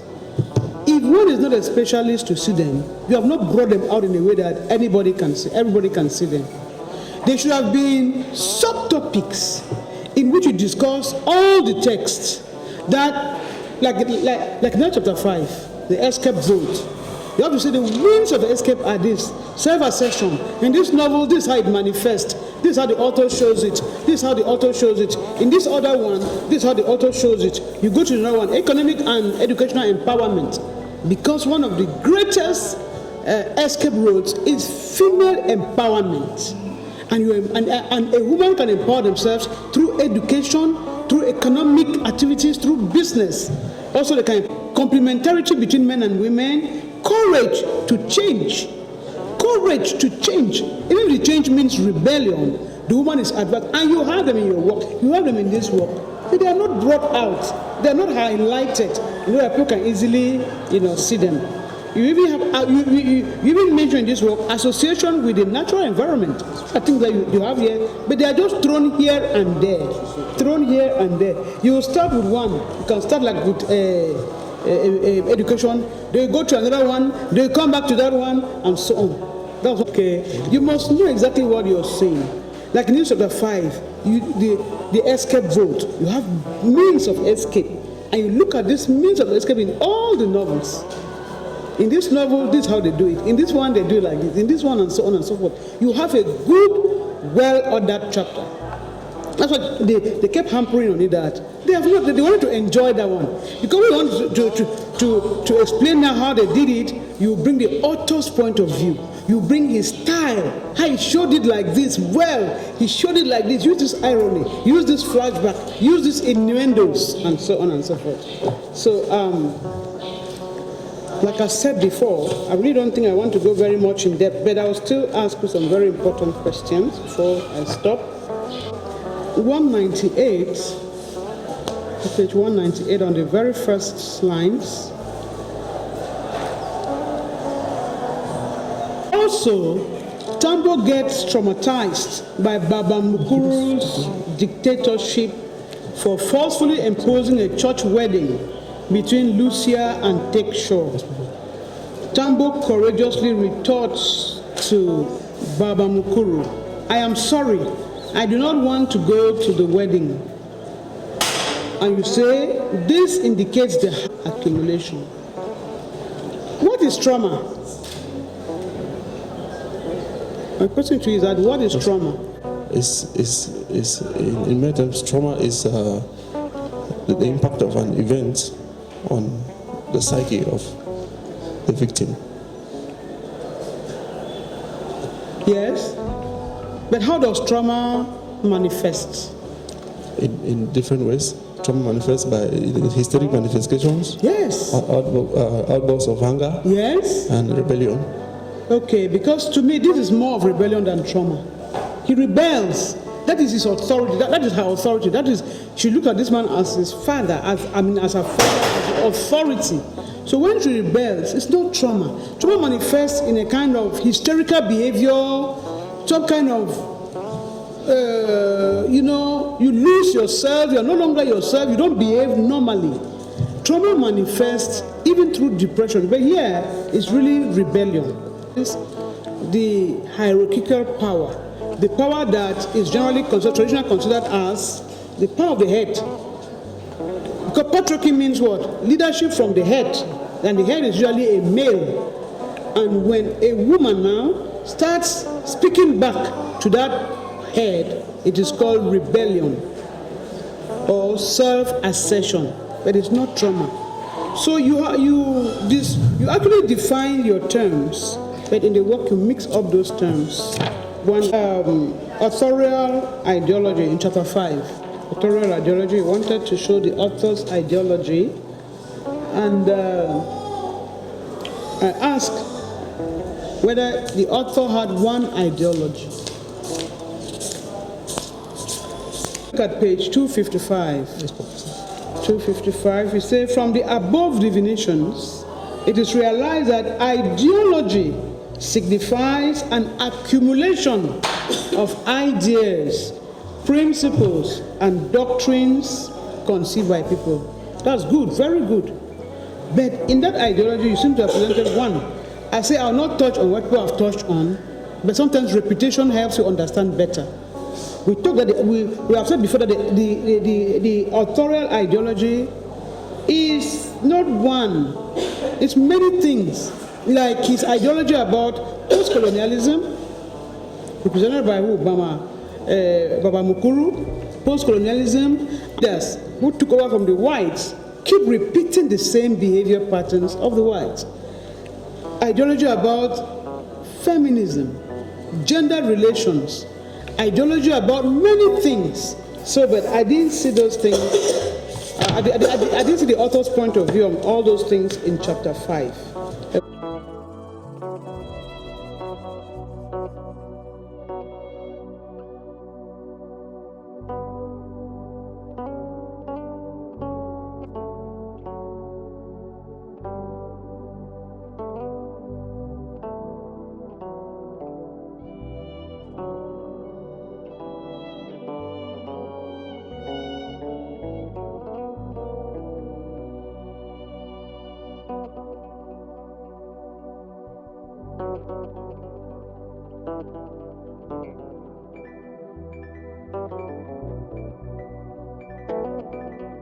World, the internet is everywhere, you can get books everywhere, so what was difficult in it? Yes, Professor, assessing the works of the writers. Of the writers? Yes, Professor. It was difficult? Yes, Professor. Because they're not available in this part of the world? Yes, Professor. I'm asking not really about the work of the writers, I'll still come to that, but about your critical material. The books that you read to analyze these works are very old. They are very old. If you look at your biography, you have books that are quite old. You have very few books, very few critical material above 2000. You have works from 1981. 1981 to now is like 40, 50 years. 81. Eh? Older than the president.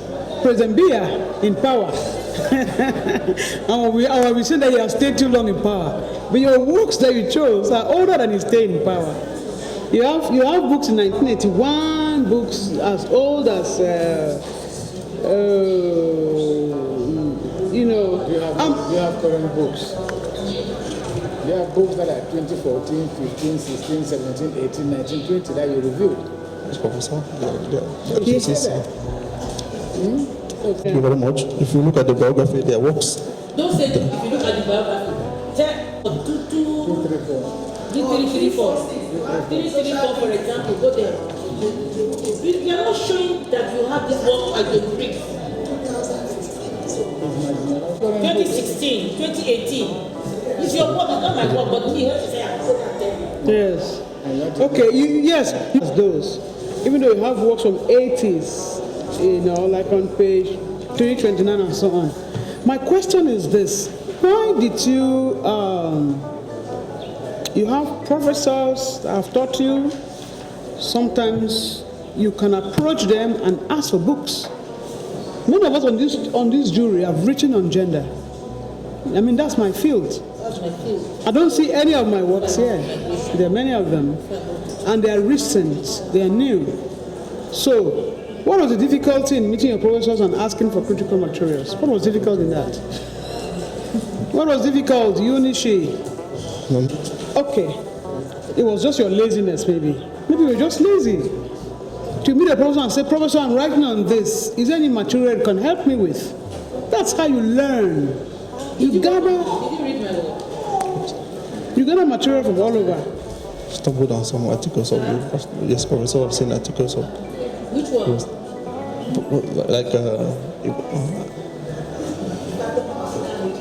Literature. Did you read it? Yes. Did you read it? You have not capitalized on it enough.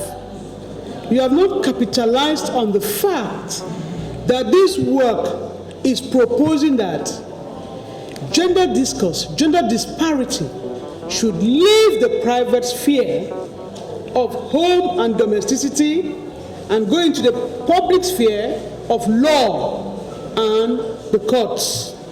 In such a way that if a woman is abused, if a woman is traumatized, the man who is responsible can be penalized in courts. That's a new thing, but you haven't brought it out, okay? Otherwise, if you do that, it's a very good work. Excellent work. Thank you, Madam President. Thank you, Professor. I've been invited here. I'm very happy. I'm glad to be here to meet all the colleagues that I've not seen for a while. So some told me Happy New Year.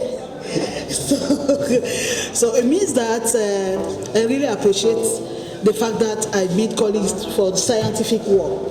We're going to exchange. I'm taking all of the remarks and I agree for all what they said. That makes me not repeating what they have already said. So I'll just interact with you and give me some answers of some of my worries, okay? Excuse me, my English is too bad. My French also is bad. But my Douala is very good, so I'm Bantu. So excuse me for my English and my French. I try to do with Western people, so I try to do my best. So when you see this type of work and the title, Gender Discourse and Human Rights in Female Trauma Narratives, the work is attractive. And the work helps us, and we want to go into the details and ask ourselves, this is a wonderful work. But what surprised me, and then I will start with that, is your bibliography. It's a bibliography that can help us to go through your work. But as I said at the beginning, I'll be very, very brief. So let's go to the bibliography.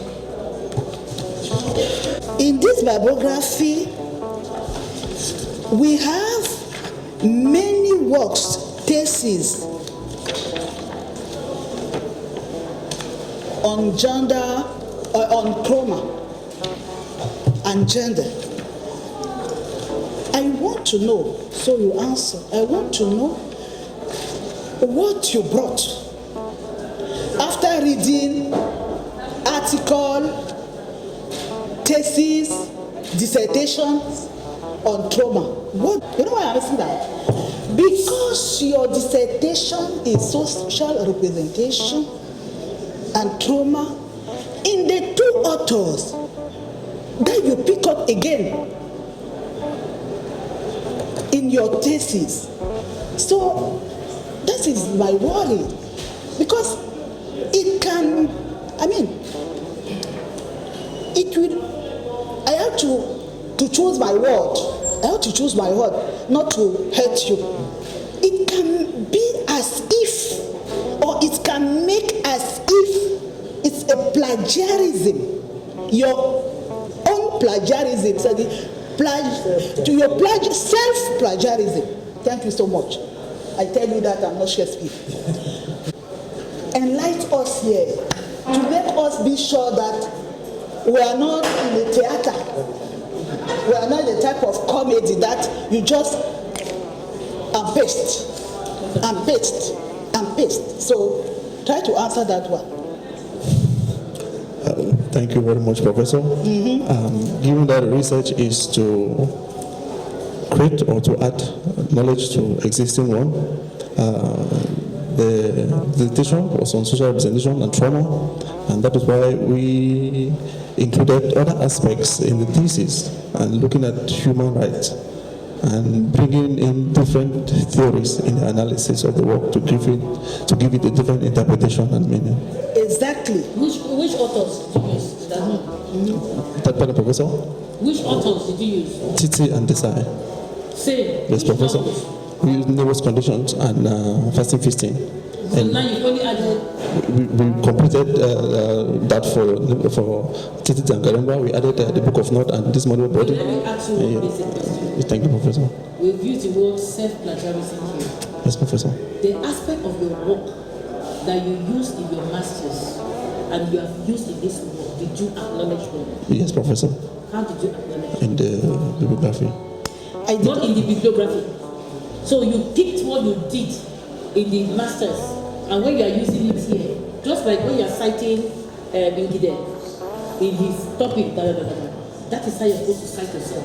You are not supposed to copy it and paste here as if it is a fresh one. It should come from where you are coming from. That in your name now, you say dissertation entitled this and then you write it down. But if you give me your thesis and I open some of your chapters and I see words there verbatim as it was in your first dissertation, that's your master dissertation, it's called plagiarism. Is that what you do? No, Professor. So I'm going to pick it up. So give me if you did, then I will tell you that go back and acknowledge all these. Give me the originality. What made the difference between that dissertation and this thesis? Give me, in very concise, a light way. Give me the work. Professor, please, can you take the question over, please? I asked you, since you add other parts. Yes, Professor. In the dissertation, I want you to give me in a concise way and a very clear way, short, the originality which makes this work different from, put it in a very clear way. I'm a little bit confused. I tell you that I'm coming from Douala there, so I don't understand French, English, all those type of. Make it very, very concise. Thank you, Professor. Like I said, in our use of theoretical frameworks, we use different theories, which means analyzing the text from a different perspective. Okay. Yes, Professor. What about the literary text? Use the same. No, the same, and we added because they have issues of. Yes, Professor. More literary text. Yes, Professor. And then you move from women, gender. Discourse. Yes, Professor. Okay. So the other thing is that now. Defending yourself. Thank you, Professor. I'm finished with that question, which is the main question of your work. Who make up? But Other things that relating to the bibliography is that is a little bit careless.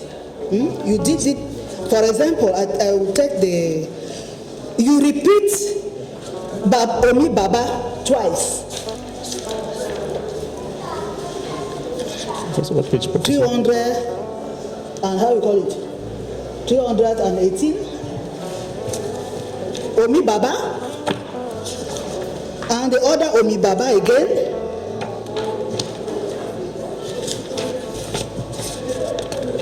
Scholarship. Thank you. This book is very... No, because I know that, because I know that for the NGO, it's very useful. UNICEF, all the UNESCO, UNIFEM is very useful. That's why you remove a lot of literature inside, because you wanted to focus for the job. But now, in literature, in our academic, the advancement of the science. Thank you. Yes, Professor. Yes, you can go ahead. The answer you just gave, that is what I wanted to say. That the work is significant because it will help organizations on sensitization of human rights issues. The work will, after its correction, it will be made available for the public. By who? By the author. Who is the author? Taniform, Emile, Yaounde. Okay. The one editing, you are the one, it will be your book, and it's okay. Thank you, I'm done. Thank you for that cross-examination. So I'll give your supervisor 10 minutes. 5 minutes, You don't try it because... Much, Madam President. Normally I wouldn't have asked any questions because most of the questions I wanted to ask and the answers I expected have been asked and given. I think out of my 26 questions, I'll bring them down to about 5, if not 2. I'll take you out of the box. I'll say out of the books, out of your thesis, to talk about femininity and masculinity. First of all, to say that as a man of valor, of timber, of caliber that you are, and you are writing a book or thesis on what I call the stupidity of femininity, where you're talking about patriarchal societies, talking about how women are, you have your words, silenced, that's the word, right? Silenced or silent. And I felt the silence of women on this set. Unfortunately, I was the one that was silenced. All right? It's not the women that are silenced. So the women undertook a procedure of silencing. Professor Sarah, Professor Dolisane, Professor Fombele, Professor Mutia. And yet you as a man, you still want this manipulation of the women to continue on the men, so that we continue to be the happy slaves that we seem to be. Question number 1. Which inspiration did you have to be talking about women and their rights, when in fact I'm sure you know that women have more rights than the men? What provoked you? What devilish thing came to your mind to think that a man that you are will be talking about patriarchal societies? Who created patriarchy in societies? Where is it from? I'm saying this because I know the learned professors who are besides me, It's not my domain. You get what I'm saying? But it's a domain I would never want to venture into, because instead of looking at gender from a feminine perspective, I instead want to look at gender from a masculine perspective, and the way men are maltreated. No, the way men are mistreated, all right, by women, and the psychology that the men carry along with them on a daily basis. Good. Yes, on a daily basis. You get what I'm saying? So what is their motivation? What is when I say motivation, what did you observe in society? Are your parents, sorry, your father is there,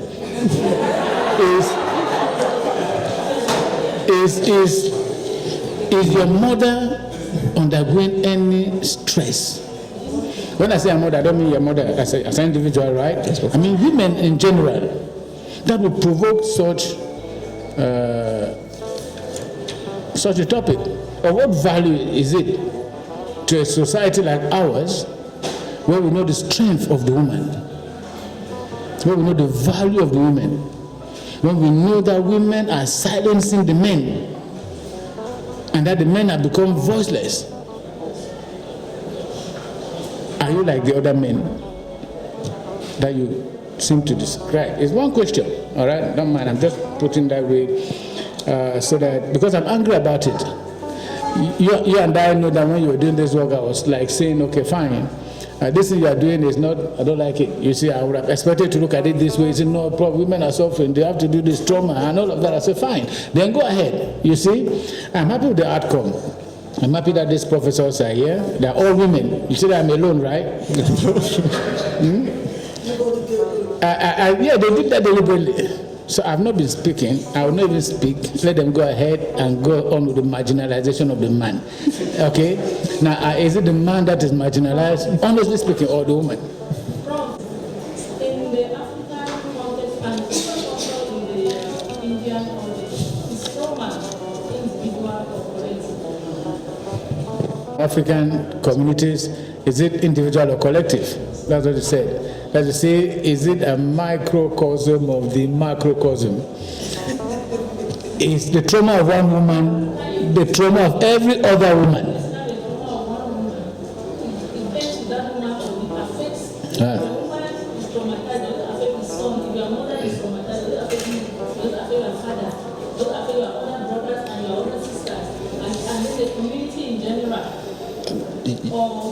The trauma is only on her.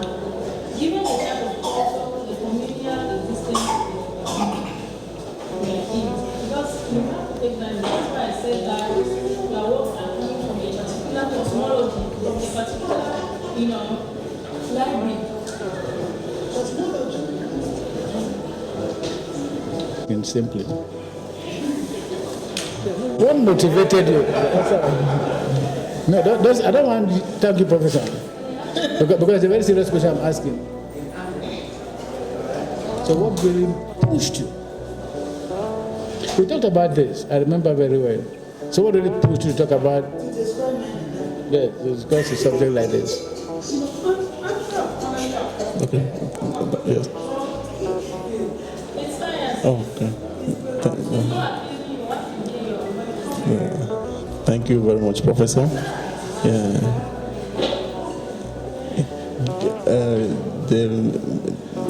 The main motivation behind this research domain, it's because of the issues of domestic violence and gender discriminations, which are, after a sample, the women go through gender violence more than the men.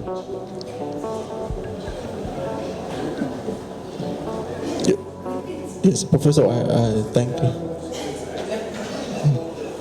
Yes. Yes. Yes.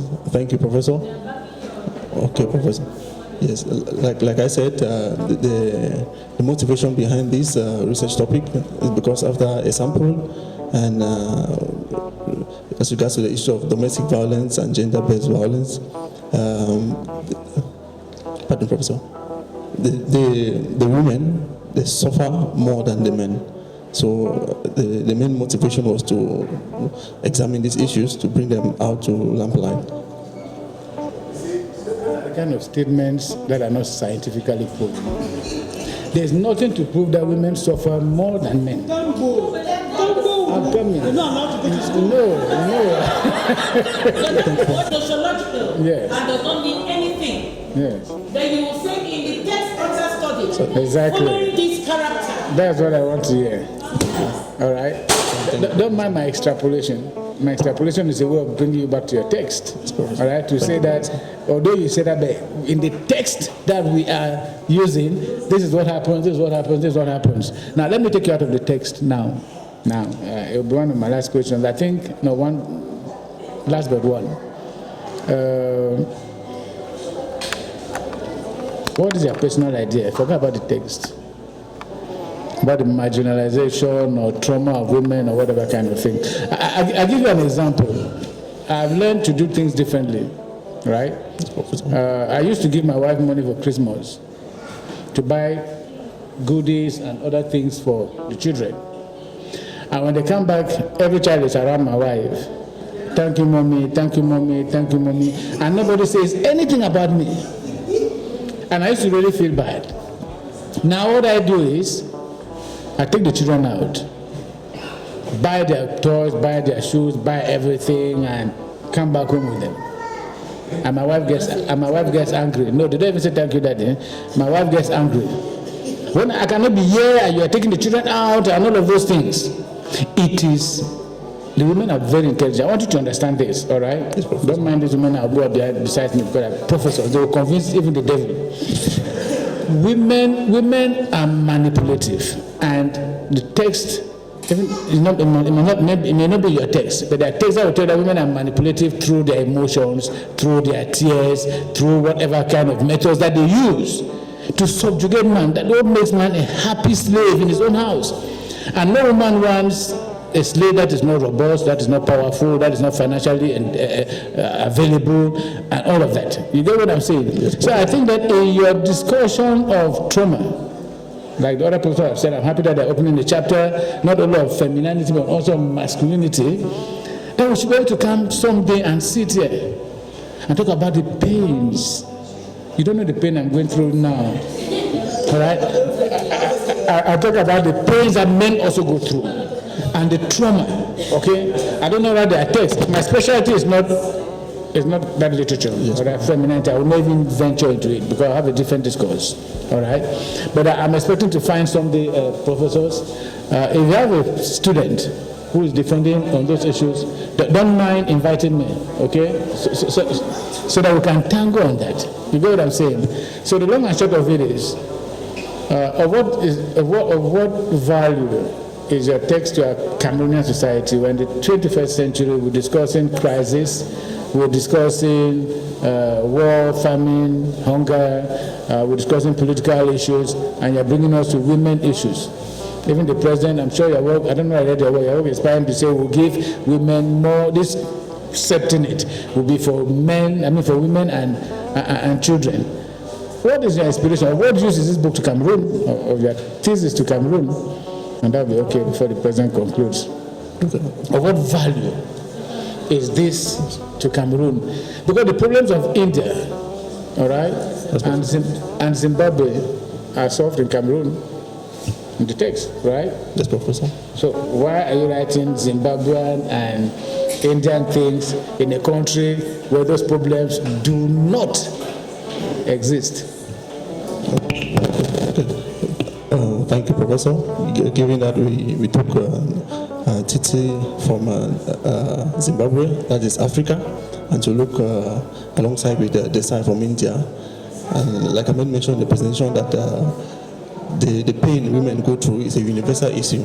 So it is relevant with our Cameroonian society, given with the issues of gender-based violence and domestic violence that we have in our day-to-day. Pardon? Yes, Professor. Are also human rights. Do men have rights? Are men's rights also human rights? Like you said, women's rights are human rights. Do men have rights? Are men's rights human rights? Or men's rights are not existent? From your text. Yes, Professor.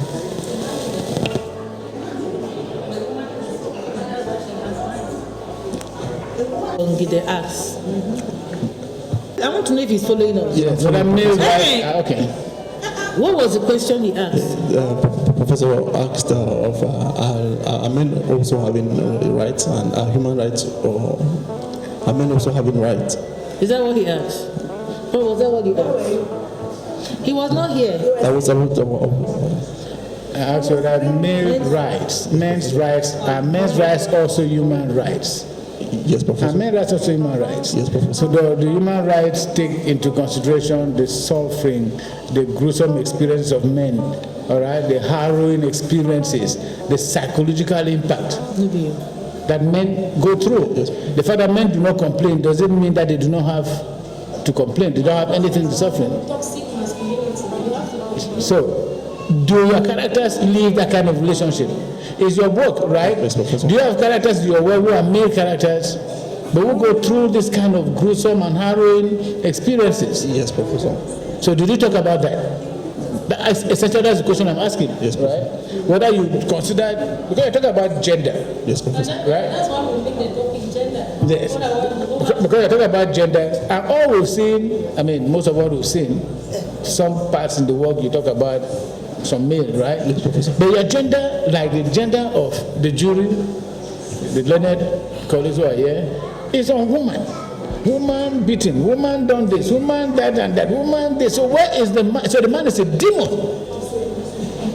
That's what you're saying, right? Is that what you're saying? Is that what you're saying? No, Professor. No. You're saying. What you're saying is that, because you must always situate yourself. You have defined the context in which you are working as a patriarchal context. What is patriarchy? Patriarchy means leadership of males. Yes, Professor. So if you say that males are the leaders, how can they be the ones that are suffering? So you have to defend yourself. You have to answer. In patriarchy, males are considered as the normal people, the ones that are on top, the ones that control everything. Women are the subhuman. And that's why they are suffering. So you must be able to, that's why you have to have a grasp of this concept. Thank you, Professor. Because he will confuse you and make you feel like men are also suffering. How can they be the leaders, the head, the ones that determine everything, then they are suffering out? So defend the work. If you agree that will dismiss you from the brotherhood. I have questions, but I'm not going to ask because we've been interacting together. But I will just give a kind of a conclusion of what we've discussed so far. We have listened to the candidate's presentation on the topic, Gender Discourse and Human Rights in Female Trauma Narratives, a study of selected works of Sisi Dangaremba and Anita Desai. I want to acknowledge from what the jury said, the intellectual ambition of this work. The candidate chose a challenging and socially relevant theme, and the study successfully engages with feminist legal theory, trauma theory, and social representation theory, demonstrating a commendable effort to anchor the analysis within a solid theoretical framework. But the weakness of that work is that the candidate was not able to convincingly appropriate and grant that work in these theories. The structure of the dissertation, beginning with theory, moving through contextual backgrounds, and then engaging the gender narratives, human dignity, and authorial ideology is clear and logical, and your pages from one to the other are balanced. Okay? Now, the comparative approach which you were supposed to use in this work between these two major post-colonial women writers, Sisi Dangaremba and Never's Condition, is also noteworthy. The candidate shows familiarity with the socio-historical experiences shaping these authors and examines how trauma, gender oppression, and human rights violations appear in their selected texts. However, from the discussion we've had so far, I must highlight certain critical lapses and areas which require you to work on to give it the position this work is supposed to have. That we are here means that you have passed a certain level. Okay. Working with you. You have 5 heads working with you. okay? And the one is limited engagement with men's roles and masculine subjectivity, which he's crying about. You see that I've come to help you now. Which focuses on female trauma narratives. Gender discourse is relational, okay? It is, why am I saying it's relational? Because gender is ascribed norms given to being male or female. And it is based on patriarchal laws. Nobody wants to be called a woman rapper. No man will want it. So they will do everything to support it. So gender discourse is relational. It involves both women and men. So the candidate largely foregrounds women's experiences, rightly so, but does not sufficiently interrogate it. Okay? Now, men's complicity in patriarchal structures, you need to look at it. And it is common in Anita Desai fasting feasting, and even with Baba Mukuru, his role there. So then the pressure and traumas also experienced by male characters. This is one aspect your own supervisor has spoken about. And then how men function as agents, as victims or transmitters of gender ideology. So we would, and then a fuller gender discourse. Even in your definition of gender discourse, you need to go back to it. Your definition of trauma, you need to go back to it. And contextualize, okay? Because your definitions are not detailed. You need to go back to it. That is why the cross-examiner was talking about you having a conceptual review. She mentioned that can come under your literature review, a conceptual review, okay? Now, the other thing is the underdeveloped use of literary stylistics, which we have mentioned here over and over again, because you engage in thematic and ideological readings, yet literary stylistic is very important. So you must consistently analyze this work through the narrative voice, the point of view, the structure and temporal shifts, symbolic and semiotic codes, imagery, metaphor, or narrative reading, particularly what you did in chapter 5. Okay, now since this topic is rooted in trauma narratives, stylistic is essential because trauma is often encoded formally through fragmentation, silence, and repetition. Then, of course, we mentioned insufficient attention to literary devices, like your irony, like your foreshadowing, like your motive and patterning. So then we need deeper integration of theory and textual evidence. You just go back to your FLT. It's already in this work, you already have the aspects. Just link it to the particular, what is that word she used? What was the word? Articles, no. She used tenets. The particular, because there are about 10, 12 tenets of FLP, and you've analyzed part of it, but you did not mention it. So just go back to the work and link it to that. That will help you. So, and then you tighter linkage between theory and close textual analysis, and then how feminist legal theory illuminates human rights violations in the text, and then and all that. So then in your authorial ideology, you need clear articulation, because you address authorial ideology, but this could benefit from clearer differentiation between narrator and author. Then, because that was why they were asking you what aspects of the author's life can you find in the text and all that. Then deeper examination of how ideology shapes narrative work. This is crucial because Dangaremba and Desai write from different cultural. This is a promising and relevant dissertation that demonstrates a kind of intellectual maturity at your level. You've done your part, okay? By the time you'll be wearing this kind of gowns with us, you'll be speaking even more than us. Say amen. Amen. Voila. and then, however, so it shows there's strong thematic insight, and you have commendable engagement with human rights discourse. Everybody has appreciated it. I have even appreciated it because I've learned a lot on feminist legal theory. Okay, so with these improvements, your work will have the potential to make a stronger scholarly contribution to gender studies, trauma, literature, and post-colonial feminist criticism. With this, I would like to ask the candidate and the audience to please step out. Let's discuss our final listing.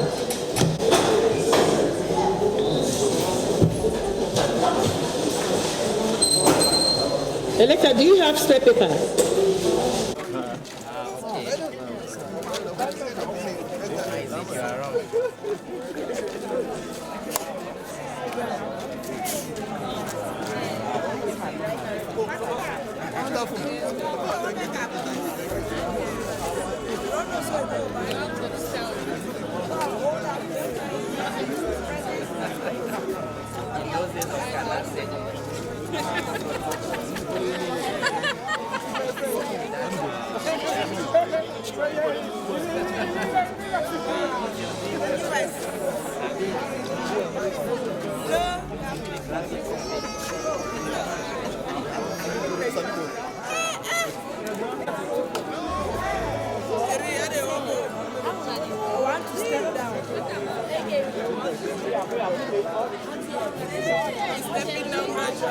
My brother just, I don't know because mix from those.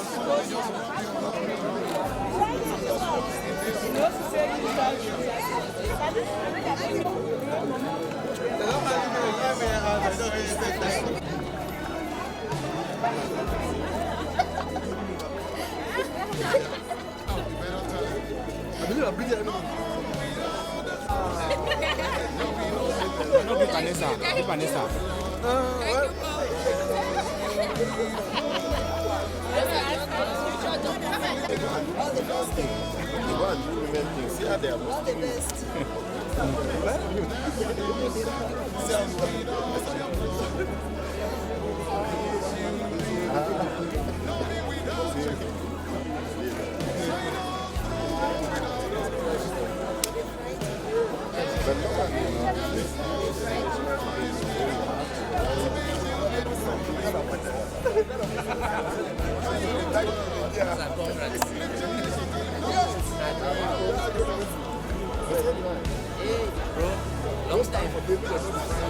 Formed in female trauma narratives, a study of selected works of Sisi Dangareba and Anita Desai.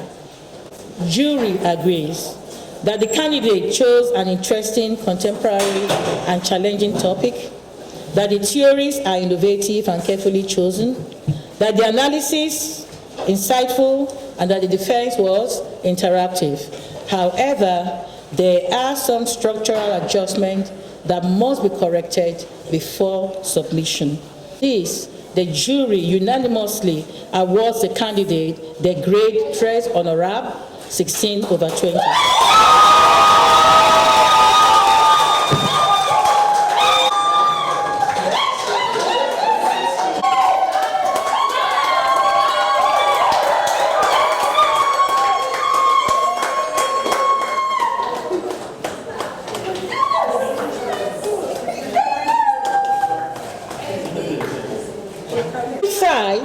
He, who was formerly known, finish what?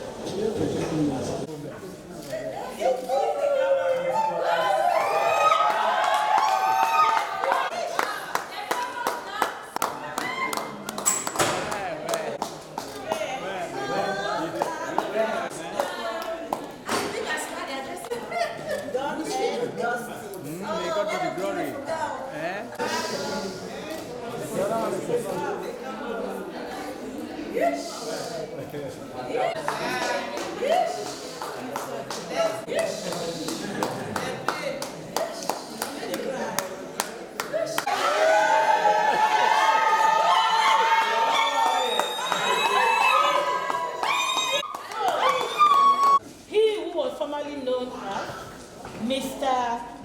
Taniform Emile is now known as Dr. Taniform Emile.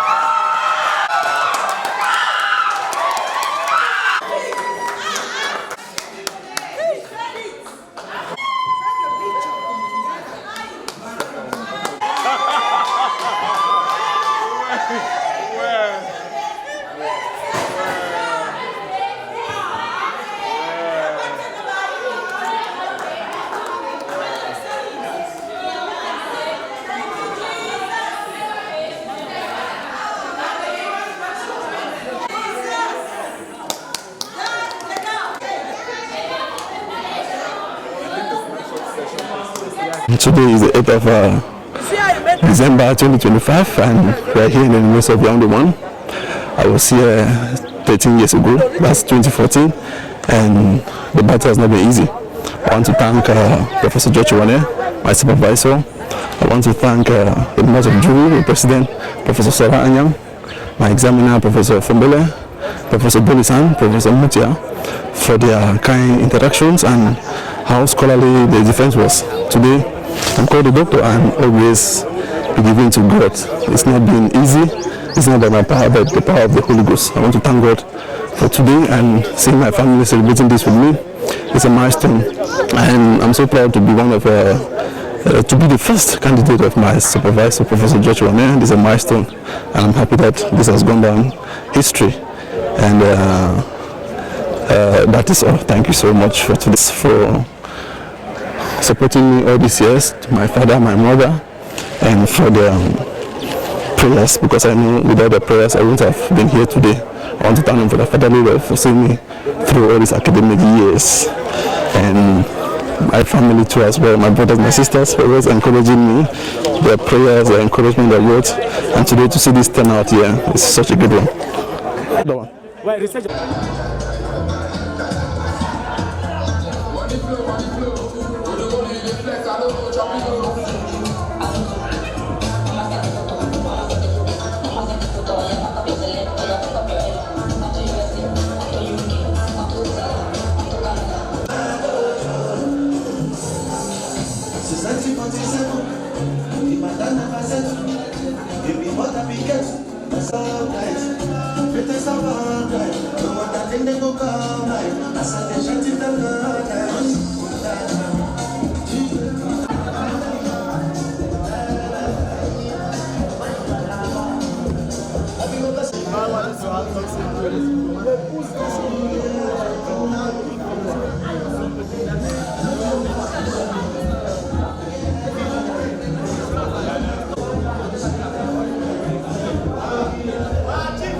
By our brother, our friend, our colleague. We're talking about the latest doctor in the Republic of Cameroon, in the national territory of Cameroon, who goes by the name Dr. Taniform. Can we make a loud noise for that? Please put your hands together for Dr. Emile. That is more like a first year, because he's such a gentleman. He is loved by so many people, and if we are here today, it is because we are not close to his heart, we are closest to his heart. And of course, it is quite a pleasure to partake in this remarkable moment in not just his academic journey, but of course in his entire life. Biological family, academic family, and it's quite a delight. Ladies and gentlemen, it's not a speech-making event. There are just a few articles tonight, and the first of which shall be to usher in the latest doctor in the Republic of Cameroon, 237. And right now, if he's in the hall, I'll plead with him to take his place just by the door. Why I also call on the DJ Fonlon, the beloved brand has requested, of course, DJ Fonlon, I trust your guts to pick out the best on your dashboard for Dr. Emile Taniform tonight. So I would just make sure Dr. Taniform is right in place to take to this center stage. So DJ, give us something small as a little bit of transition, and I will be right back. As he makes his way into this arena. So please, professors, doctors, ladies and gentlemen, please let us take to our feet for our very own Dr. Emile Taniform is right here. And Dr. Emile, special request from my audience, from our audience tonight. They want to see you, you know, you're already shedding the weight of the burden, the academic burden that you've carried this year. So this is time to relax, doctor. We would like to see you in a more relaxed. Okay, ladies and gentlemen, our very own, the latest doctor in Cameroon, Dr. Emile.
I understand that we're trying to catch a glimpse of this historic moment with our phones. So it was only understandable that we could not really make some noise with the palms of our hands. So right now, while Dr. Taniform is on his feet and we too are on our feet, please just drop whatever you have on the table in front of you, and we're going to give him the applause he deserves. And we're going to do it the rain clap way. So just drop everything. Your two hands should be free, and you follow my lead. Just follow my lead. Okay, just follow my lead. Raise your left palm. Raise your left palm. You lift the index finger of your right hand. Index finger. This is index finger. I'm a good teacher. And I. You raise the index finger of your right hand. The index finger. When I say two, you clap with two fingers. Three, and so on and so forth. And we're going to bring down this whole arena with the best applause. Index finger. See with the index finger. Index finger louder. Index finger louder. 3, 4, and 5. Thank you very much. You may have your seats. And I will be right back.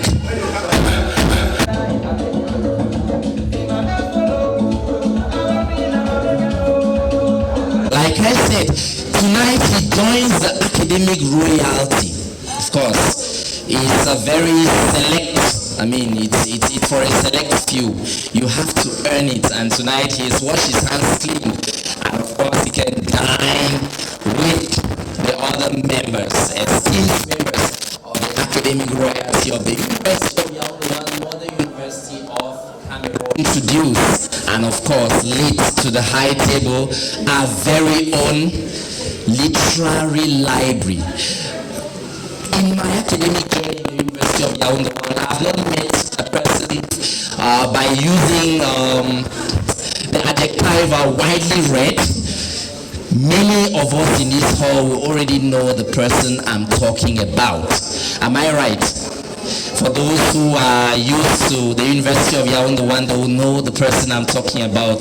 Ladies and gentlemen, our very own Professor Somebody. As he takes his place, it's a divine right, Professor. We're so honored to have you here tonight. It's quite a privilege. And Dr. Emile Taniform, I must say in your place, on your behalf, that it's quite a privilege to have Professor here with us tonight. Thank you, Professor. You may have your seat. Also, we're also honored to have our very own. He's quite lovable. He's quite very, very informed, of course, of various domains in the literary field, where Dr. Taniform is made his first real steps, of course, at the level of the PhD today. We're talking about somebody who is a living library in person. I'm talking about our very own Dr. Jeng. Ladies and gentlemen, with your applause, let's welcome Dr. Jeng to the high table.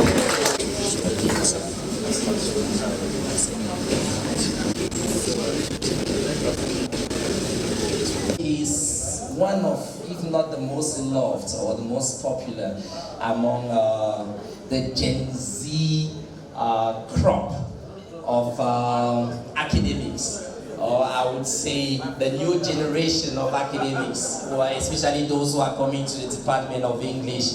Ladies and gentlemen, many of them call him Daddy. Many of them call him Daddy. And I'm talking about our very own Dr. Killian Tame. Please, can you put our hands together for Dr. Killian Tame? Welcome him to join us at the high table. This is Taniform.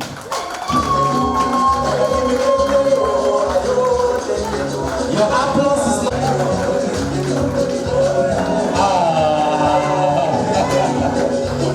Can you put our hands together for Mama and Papa Taniform?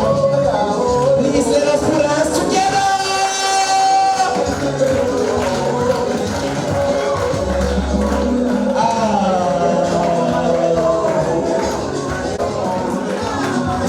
The joy of motherhood, the joy of fatherhood, ladies and gentlemen.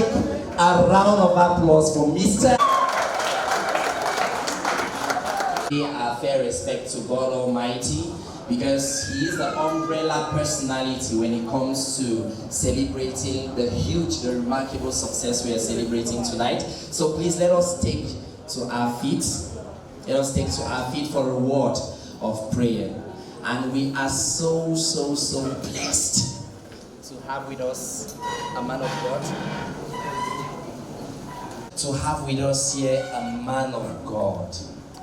A man of God who is going to pray for us, going to lead us in prayer. And we are calling on Pastor Van Cecil. Ladies and gentlemen, please, can we put our hands together as he joins us here on set. Nous allons Jésus-Christ. Père, nous te rendons grâce pour cette opportunité, pour tes merveilles dans cette famille, pour nous avoir réunis ici ce soir. Père, nous faisons appel à toi, viens et prends total contrôle ici ce soir. Père, viens. Nature, viens au milieu de nous. Nous remettons tout ce qui va se produire en paix de gloire. Nous remettons ton fils, Emile, entre tes mains. Que tu as ouvert dans sa vie, Père, qu'elle demeure permanent, au nom puissant de Jésus-Christ. Et que tes plans, tes projets que tu as réservés pour lui puissent se manifester pour toi uniquement au nom de Jésus-Christ. Je couvre tout le monde dans cette femme dans le sang de Jésus-Christ. Ainsi que notre retour dans notre domicile dans le temps de Jésus-Christ. Amen. Nous avons couvert la cérémonie ici entre les mains du Tout-Puissant Dieu. Merci beaucoup, merci beaucoup. Ladies and gentlemen, at this point in time, it is only normal, it is only usual that we have a welcome word. And who better to give us a welcome word than Daddy himself. And in the afternoon, after the first session, I was discussing with Dr. Taniform about a number of things, and I got to understand that Daddy here is a retired medical doctor. So a while ago I told you, a lion of course cannot birth a sheep.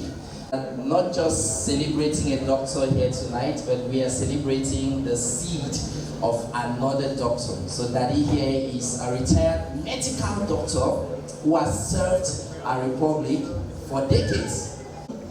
Mommy, just to make mention, is also a retired accountant. So you get to understand where Dr. Taniform got his academic elegance from. Ladies and gentlemen, please, as Daddy takes to his feet, let us give him a round of applause as he's going to give us a welcome word. Ladies and gentlemen. Everybody who has made it possible to be present in this August occasion. I stand here to talk on behalf of a cross-section of the family who are here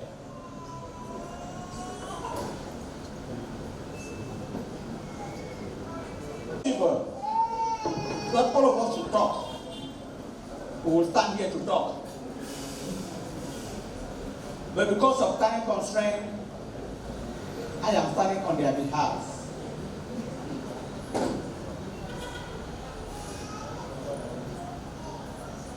In fact,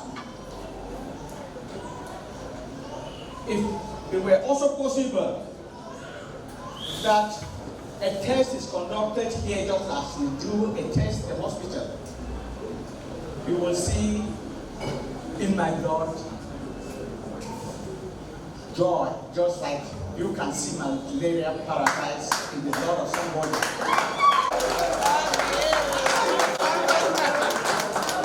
Gratified. I want to appreciate in absentia Professor George Yaounde, and to congratulate him, who has been a very, very good babysitter. We all know that to deliver a child, it is more easy, but difficult to somebody who takes care of that child. Because we would not imagine what can happen to that child. Is it a lie? Yes. So baby sister should be taken very seriously. Congratulations to Professor George Yaounde, who had nurtured and brought up Dr. Emile.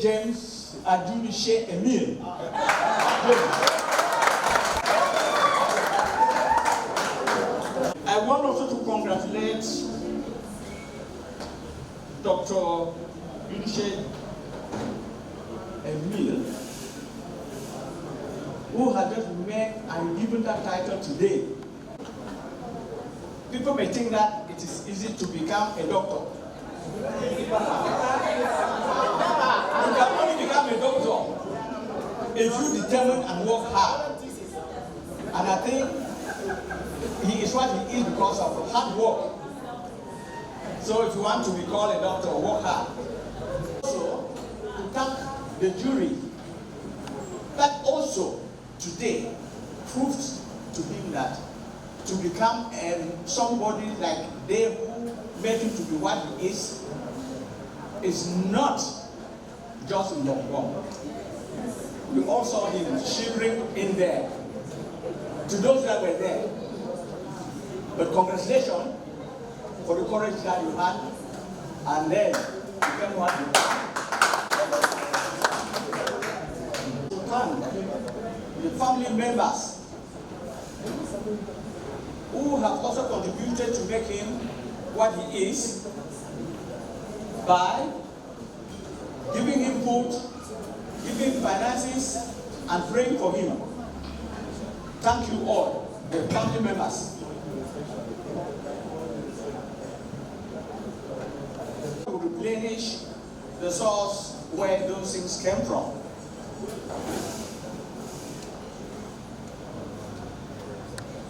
Before I take my seat, I want to thank all of us who are here.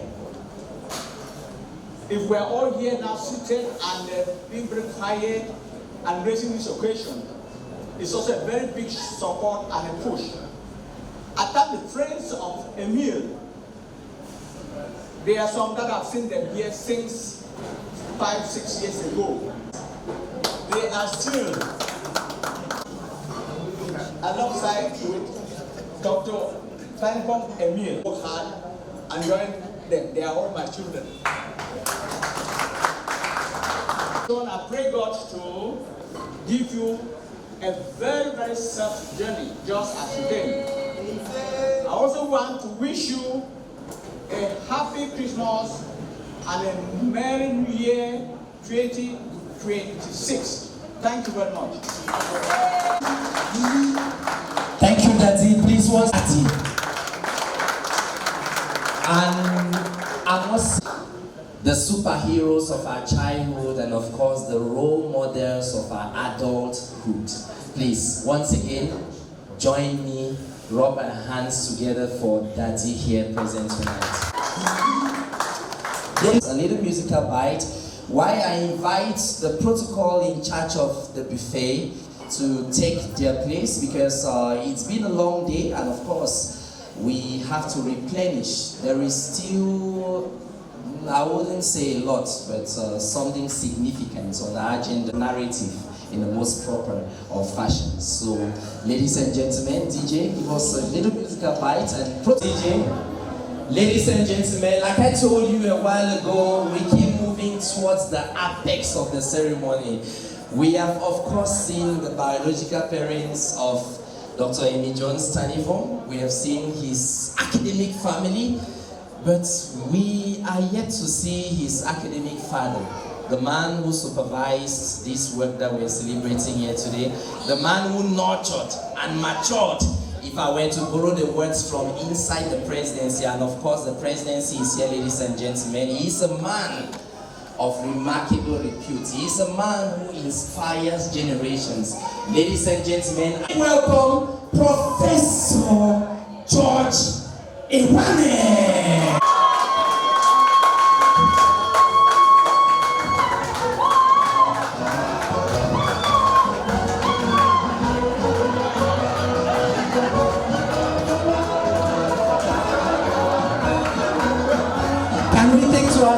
I told you the presidency is here, so please take to your feet.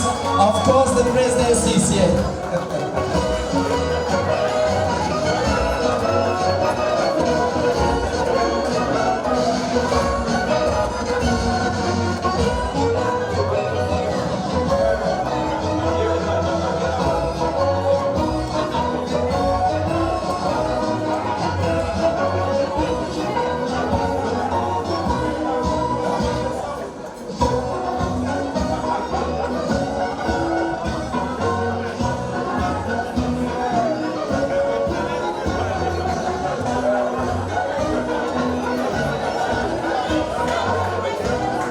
Can we put our hands together once again? We miss you so much on television. Professor had this, there was this advertisement for inside the presidency, and he used to say, we nurture them and we mature them. And of course, we are seeing one of those products that he has nurtured and matured. And has matured. It is very, very special. Ladies and gentlemen, it is thanks to the remarkable efforts, of course, of Professor Yaounde that we have an additional doctor tonight in the Republic of Cameroon, Dr. Emile Taniform. And he deserves all the credit. He is his academic father, he is his mentor, and of course, he is his torchbearer in the academic world. Please, let us once again rub our hands together for Professor George Yaounde. DJ, give us a little musical bite while I make sure that the buffet is ready. Thank you. Of course, you just follow my lead and the lead of the protocol. DJ, give us something very nice, characteristic of such, such moments when we savor the culinary of our beautiful nation, Cameroon.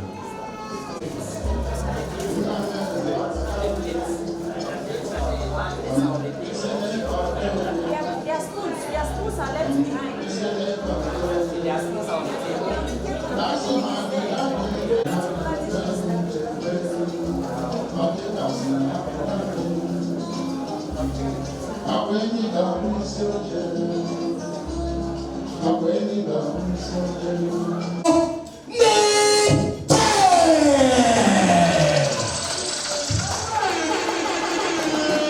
That is not loud enough.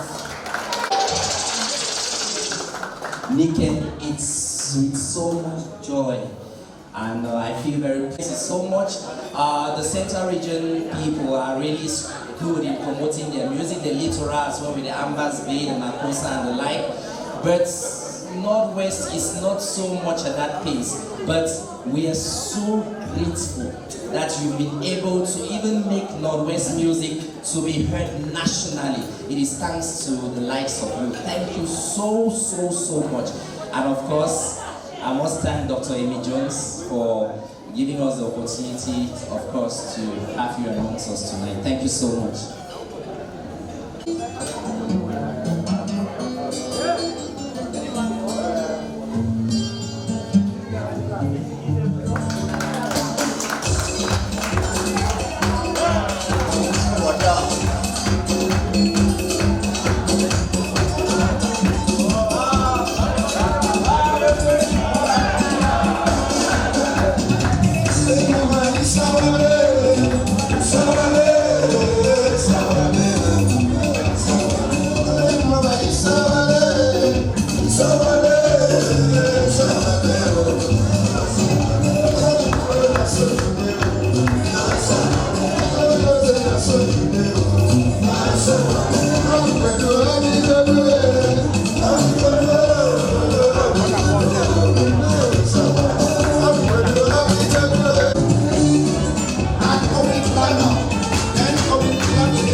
A custodian of the bottle dance, right from Santa. Thank you so much, Niken. Ladies and gentlemen, it is the last articulation on our program tonight.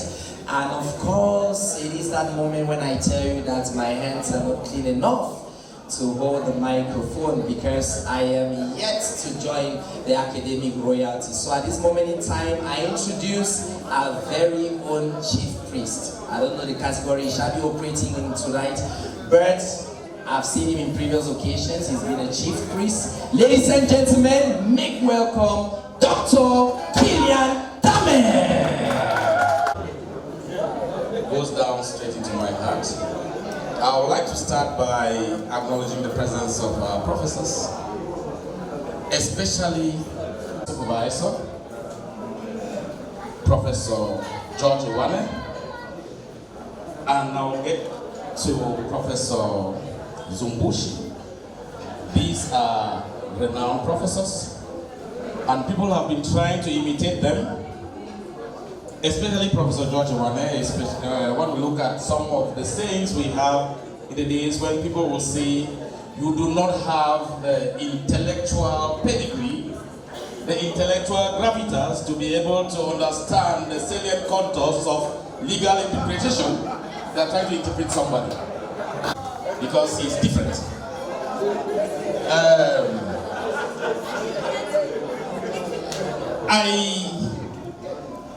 I'm going to stand here to talk about what we call the ritual of academics. The ritual of academics. Before we start, we cannot begin any ritual without listening to the professor, without listening to Professor George Yaounde. We can't. It's a fallacy. I don't want to name the fallacy, but it's a fallacy indeed. So we are going to listen to Professor George Yaounde, the academic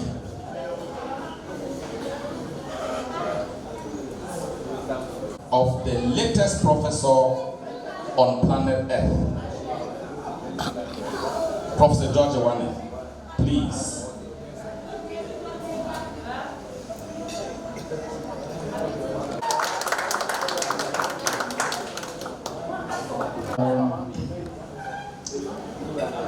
They say surprise can beat even the strongest.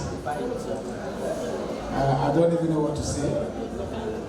I didn't plan to speak now. I hope the ritualist will give me time to speak some other time. Let me just welcome you on behalf of the latest doctor in town and on behalf of his family. to this very beautiful, wonderful occasion.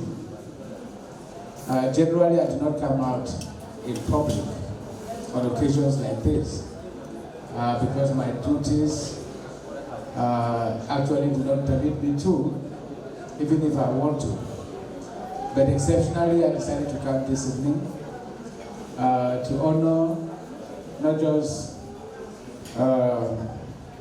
a friend of mine, to honor a student of mine who had a lot of, I guess he still has, who had a lot of confidence in me, in whom I believe so much, whom I think is not just very intelligent, he's emotionally very stable, and I knew that he could go through the rigor of academic research.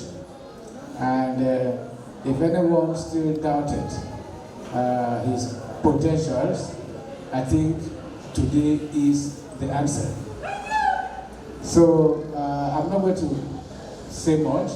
I want to thank the parents who are here for every achievement. The foundation is very important. And the foundation has been laid by these two, this gentleman and this gentlewoman that you see on my right.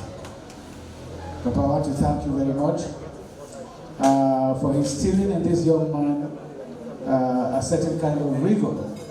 I want to say that Jones is one of the, Emile, watchdog, as I used to call him. He's one of the rare students of his batch. I don't think any other person has defended in his batch. He is the first. He defended his master's in record time, has defended his PhD in record time. If you don't clap for him, it means you're jealous.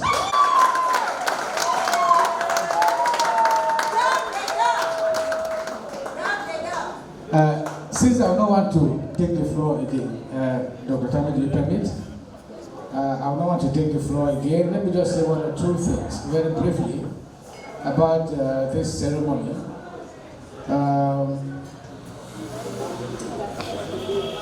Just to add to the ritual, to say that clothes do not make a man. The clothes that will make today do not make a man. But today, allow me to disagree. Because in a few moments from now, I'm sure the ritualists will do that.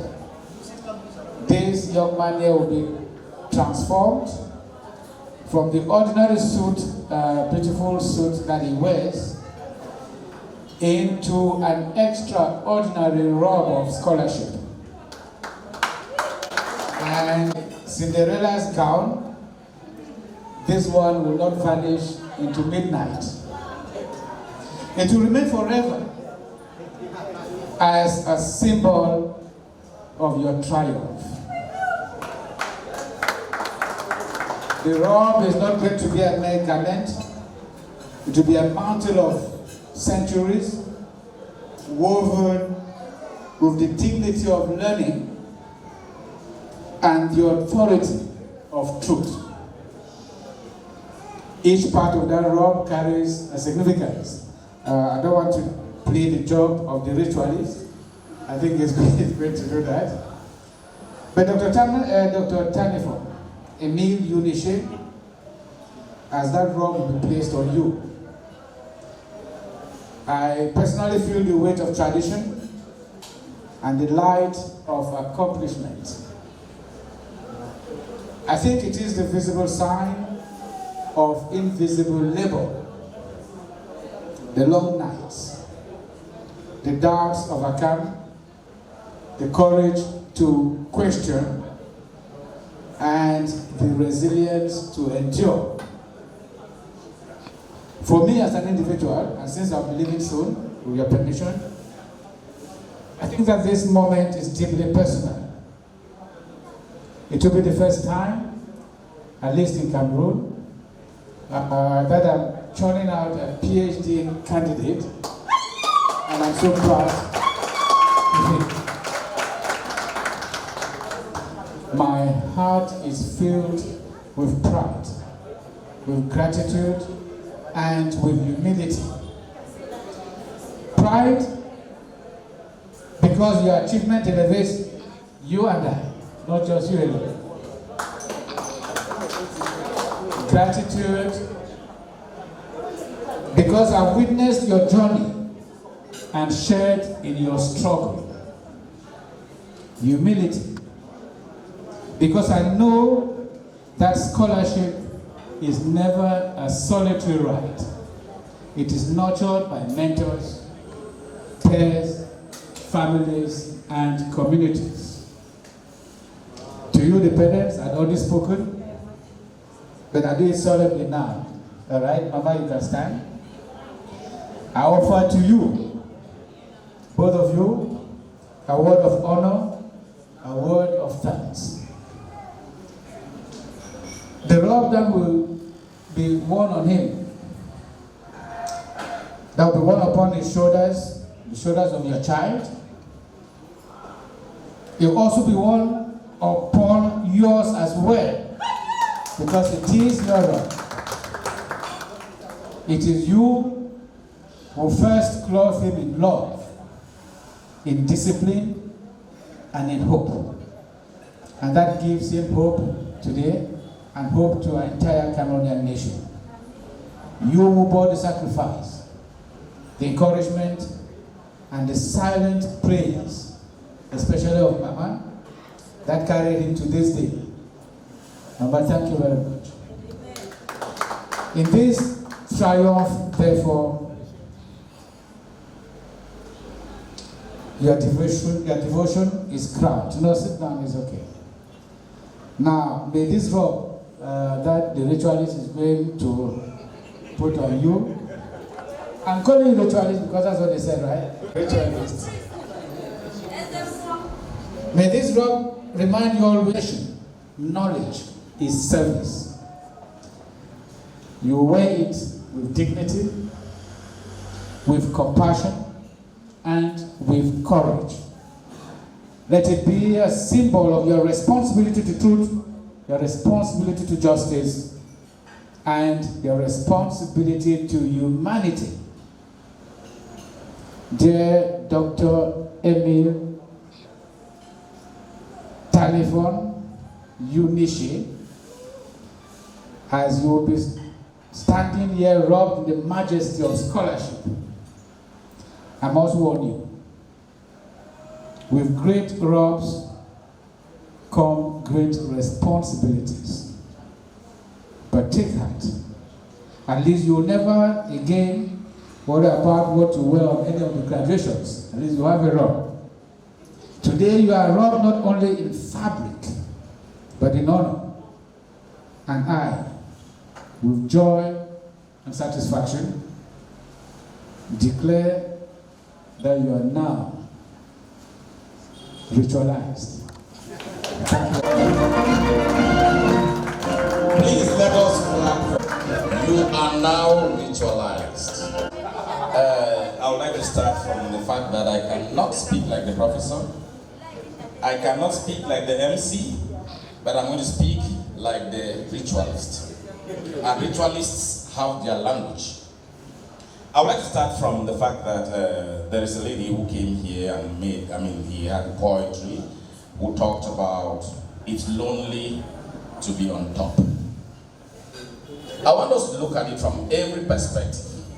Is it lonely to be on top? What is on top? What do we mean by being on top? We're going to examine all of that, because being on top has so many explanations. On top of what? On top of whom? Who is under and who is on top? We're going to look at that. Professor George Yaounde, when I came to Yaounde for the first time, he told us that literature is the higher version of language. And I believe him. And I accept it. And I know that to be a scholar of literature, you must be versed with other elements of language in every aspect. And so I'm going to pretend to say something that looks like literature, that looks like a poem, which we're going to talk about to I'm going to recite this poem to Mr. Doctor. So I made a mistake when I said Mr. This is Dr. Emile Jones, who is my kid brother from family. Let me say something. If it is not right, Professor Zumbushi, Dr. Njen, who is, I don't want to call the name now, the name will come. Today, let me recite it. Today, you rose like a verse, finding a perfect rhythm. A scholar whose voice now joins the great chorus of letters. You have walked through pages which with glory and theory wandered through metaphors, danced with ambiguity, and emerged with a strong and entirely strong version of your own. Your mind has wrestled with texts. Your spirit has argued with nearly everything. Your courage shaped the new world. Now your name stands elected. You have turned the pages, and your language has turned everything into legacy. Your pen will never tire. Your idea with the quiet dawn. Your future cherubs till blossom like quiet dawns. Be bright and be stronger than the stars. Be finer than the wine. Be sweeter than honey when you are tasted. Congratulations, Dr. Taniform.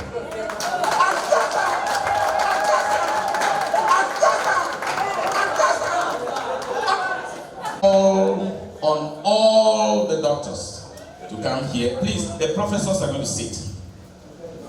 I am not the original ritualist, because the original ritualist is Dr. Njeng, who had his PhD in 2008. I had mine in 2016, a long time after. Let Dr. Njeng sit. Let the other young doctors come and stand here and prepare for everything. Let those who have not defended, there is a bridge they have to cross after this. They should stand very far and wait. And wait until they are called to come and join us. They should stand very far. Please, all the doctors should come up.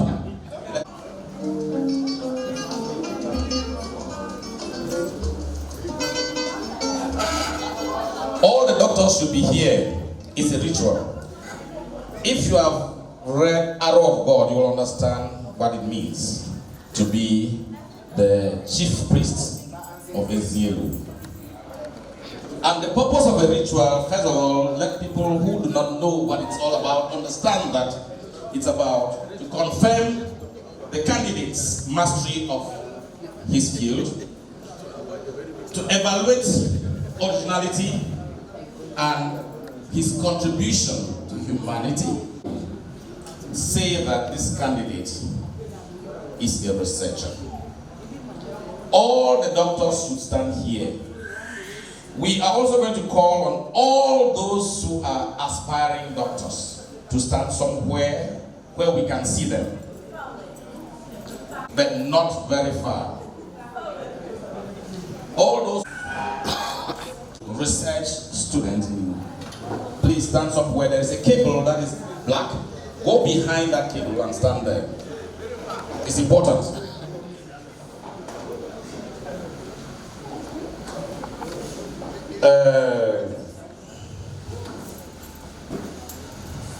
I don't want to call names. I'm seeing them. Madam, You are looking at me with penetrating eyes. Please, could you stand there? You are going to defend. Every other person who hasn't defended should stand there. There's a line which you must cross. Please, go behind that cable.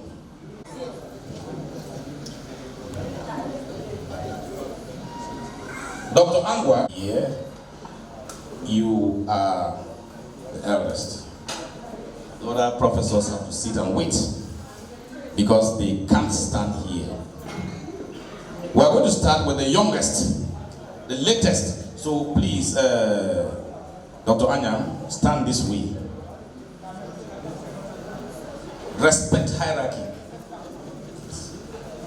He's older than you, isn't he? And so it goes. Okay. Dr. Anyam, you are going to talk for 25 seconds.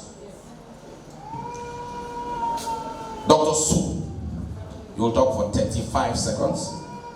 Dr. Lukom will speak for 45 seconds. My chief will talk for 50 seconds. And Dr. Angwa is going to talk for 1 minute. That is how it goes. We have nothing to say about it. And you don't have to argue. These are instructions. The other people should be listening and not touching their phones because you have no right to. I want to talk about low trade as we always listen to things from the sports bench. So, Doctor, it is not every day that we have professors amongst us here. I'm particularly happy. This is the first time I'm given this opportunity to attend a reception after a PhD defense following mine. So I feel honored, and I would just say congratulations to Dr. Taniform. You have 87 seconds, which is above the accepted time. We are going to ask Dr. Su to talk for 35 seconds, not 35 minutes. Dr. Taniform, you survived it. I was in the hall with you when you were receiving the bullets, and your supervisor, for the first time, I saw a supervisor intervene at every given minute to save his son. Thank you, supervisor. Thank God our brother survived it, and welcome to the club. Come on, we perish. Publish last Dr. Lukom, 45 seconds. Thank you, Barrister. Venerated professors, Dr. Taniform, I want to congratulate you and to tell you that you are a very lucky person to have had Prof as your supervisor. I had the luck to have him twice as my examiner, and each time I had an encounter with him, I went back home feeling funny. And Prof, some time ago, I slept at night, got up, and I said it was a dream. So congratulations. I'm happy that you now understand what some of us went through without saying much. Congratulations. Thank you very much, Dr. Lukom. Please stop. There are different types of barristers. I'm not a barrister at law. A barrister is also somebody who spends his time in the bar. I'm going to call on Dr. Ngobela, who's going to talk for 50 seconds. Dear professors, seniors, my dear colleagues, including the newest, Emile Jones, congratulations. And I would just like to say that you're very welcome to the club. And what I want to emphasize is that as the young, dynamic man that you are, you should publish so that we don't perish, but at the same time, let's make sure we hustle. That's one thing I want to emphasize because you have an entrepreneurial spirit, and I want to say that you should bring that entrepreneurial spirit into this domain and you will go places. Congratulations. Of the Catholic University. I'm going to call on Dr. Angwa to use 1 minute to say what he thinks about this occasion now. All right, thank you very much. Dear professors, I am particularly very thankful for this moment. I think this is one of the greatest moments in my academic experience because in 2018-19 academic year, the very venerable Professor Forte introduced me to a master's one classroom, and one of the students I met there was Emile Jones. I had to teach them research methodology, which, and of course I was sitting in for Prof. It gave me great pleasure to know that Emile Jones, held on right up to this moment to be a PhD holder. It is not a tap in the back. It comes with so many sacrifices, challenges, and many other things. I will want to, tap from the inspiration from the supervisor who talked about the courage to question, which is exactly what we are dealing with. We are not just doctors, we have to ask questions which are comfortable to so many people. You see, at a time when you ask questions and those questions fall back on you, sometimes you find yourself in prison because you ask questions. But you must ask questions. Those questions are extremely important. You ask the questions in your research and you are able to build a new domain. Ask or interrogate areas that require answers. Areas that will provide answers to the problems that we have. Not just publish for publish, say publish or perish. You must publish, not only to make a name, but to also fix society. And I'm happy because my little interaction with you has exposed me to those values, and I've seen those values. Okay, so I wish you all the best in your academic experience, and I hope that you get the best of it. All right, let's give him a hand of applause. Let's call on Dr. Emile Jones to come down, please. And I will take you back to modern theater, look back in anger, and I will ask you to look at those guys standing there, look, and then come back to yourself and tell us, heal now.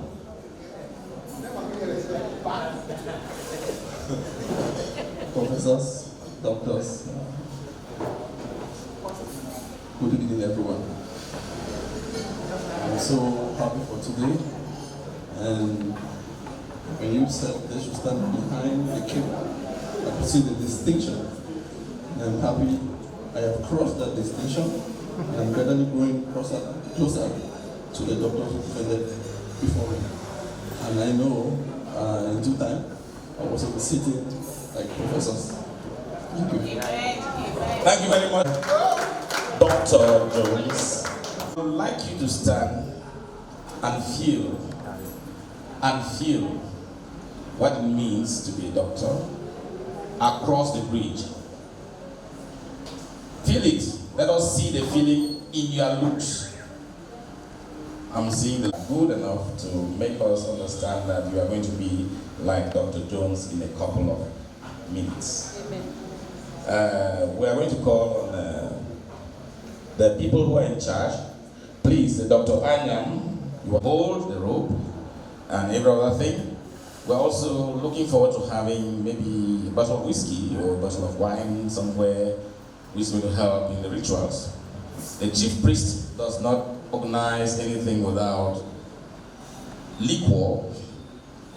We don't want to see anything that does not smell like alcohol, because I'm a barrister, somebody who spends his time in the bar, and I can't spend my time in the bar drinking Coke or drinking something that doesn't have any, because alcohol is the ignition of tension. We can use wine, or we can use beer. No, not beer, sorry. Can we use beer? Just wine or whiskey?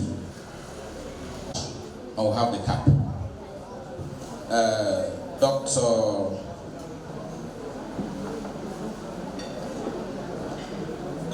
Put on the robe. Professor Zumbushi is going to put on the sash.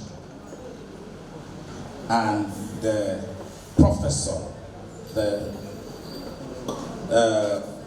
supervisor is going to put on the cap. I think that is how it goes. Those are the 3 people who are entitled to put anything on him. The rest will wait their turn. It's like that. It's in the military. So we are going to call. You will have to unveil it. You should be learning every day on how to remove this thing from the other thing.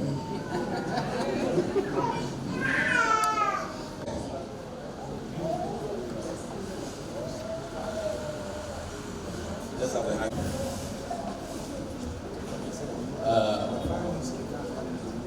Put on this robe of the latest doctor with only one watchword: academic humility. We are aware of the high knowledge that you have acquired. We are aware of your new position as Doctor of Philosophy in American and Commonwealth literature.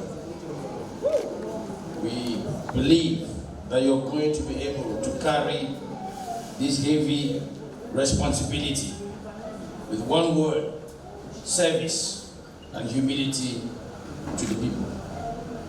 Service and humility to the Cameroonian people. And that the luck that has put you in contact with Professor Yaounde is going to guide you and carry you to the highest echelons of Cameroon society and civil service. Thank you very much.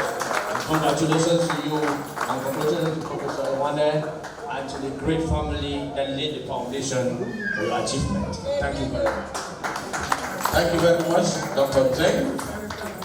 That is the Bushi to put on the sash.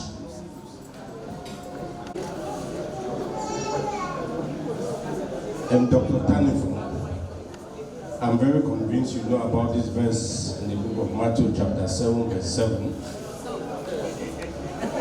I know so many people have different interpretations to it, but as far as I'm concerned, that verse gives us the 3 principles of research.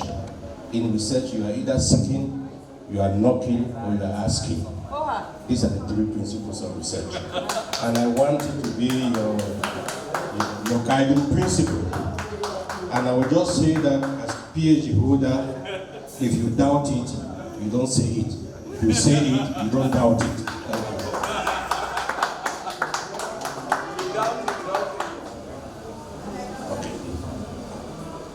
I should also be the first to have the first intellectual anointing. That's correct.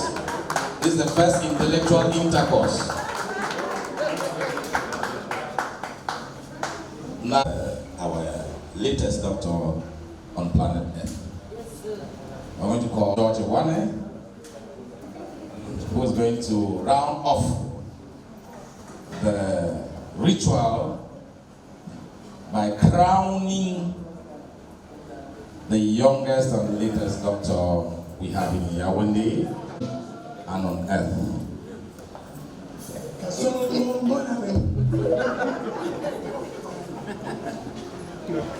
Songo, đấy là Songo.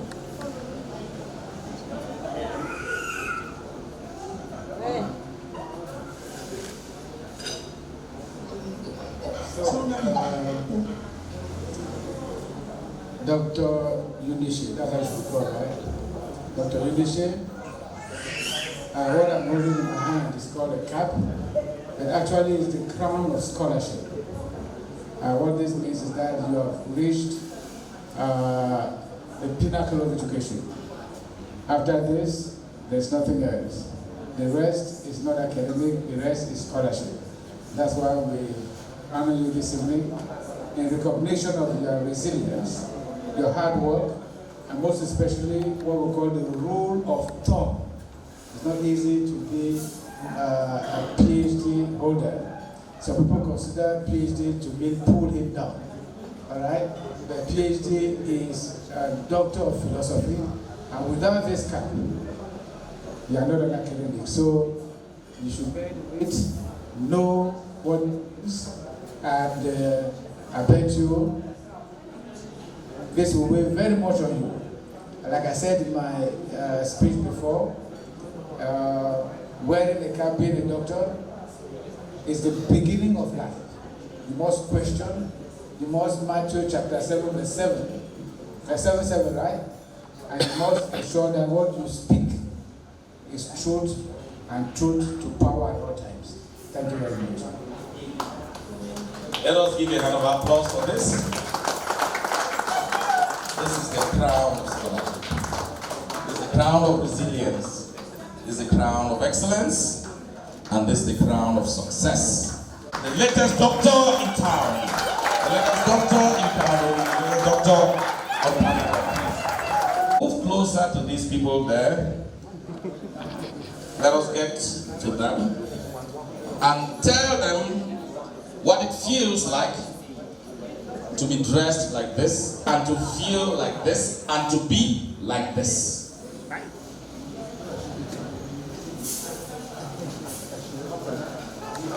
Look at them. Look at them. Mr. Ritualist, thank you for this opportunity. My seniors and my juniors.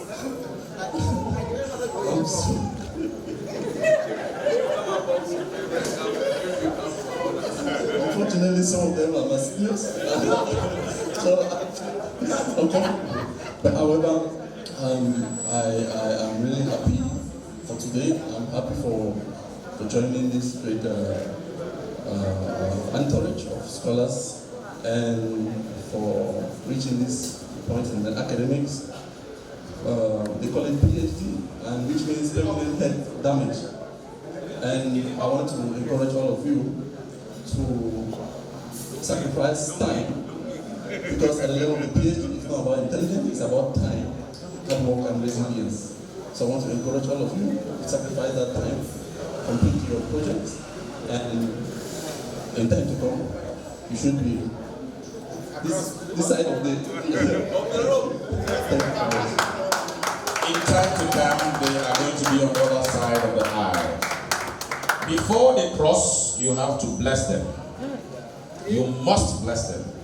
And you have here a bottle of Bordeaux, which you will decide where and how they must drink. They don't have any choice. If you want to give one bottle to any person here, we'll replenish it. If you need to give them directly in the mouth, no problem. You will decide. And they will drink. And they will drink. And you are going to start with Mansuru. Mansuru, you are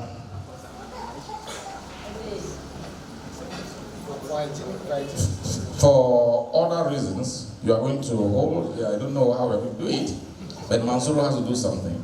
You decide, you are the doctor, and so whatever the doctor says is gospel. Yes. That's correct. So you are going to say something after this, but not now. We go over to Ade Divine.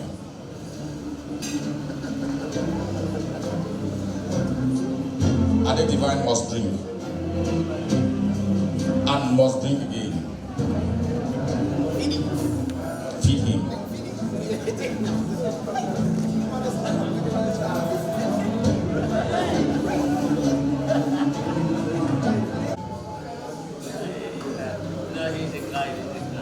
let the lady drink.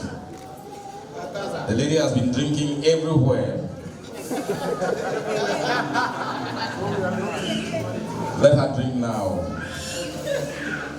We go over to Camille.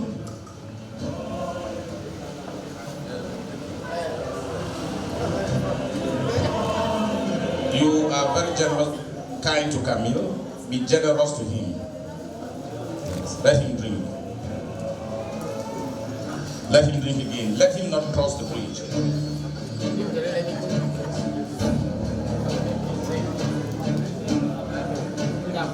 You are a barrister to be. Drink on.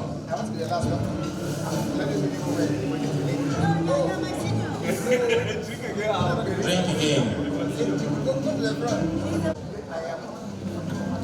Mr. Randolph has been a very prolific drinker.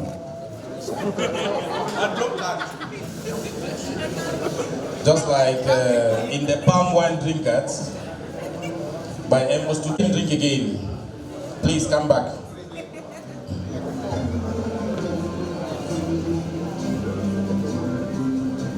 That's correct. And we end with the President Emeritus of our said, Elector. She doesn't mind drinking all of this bottle, all the content in this bottle. Give her a last one. Is there anyone who wants to taste of this sacred drink?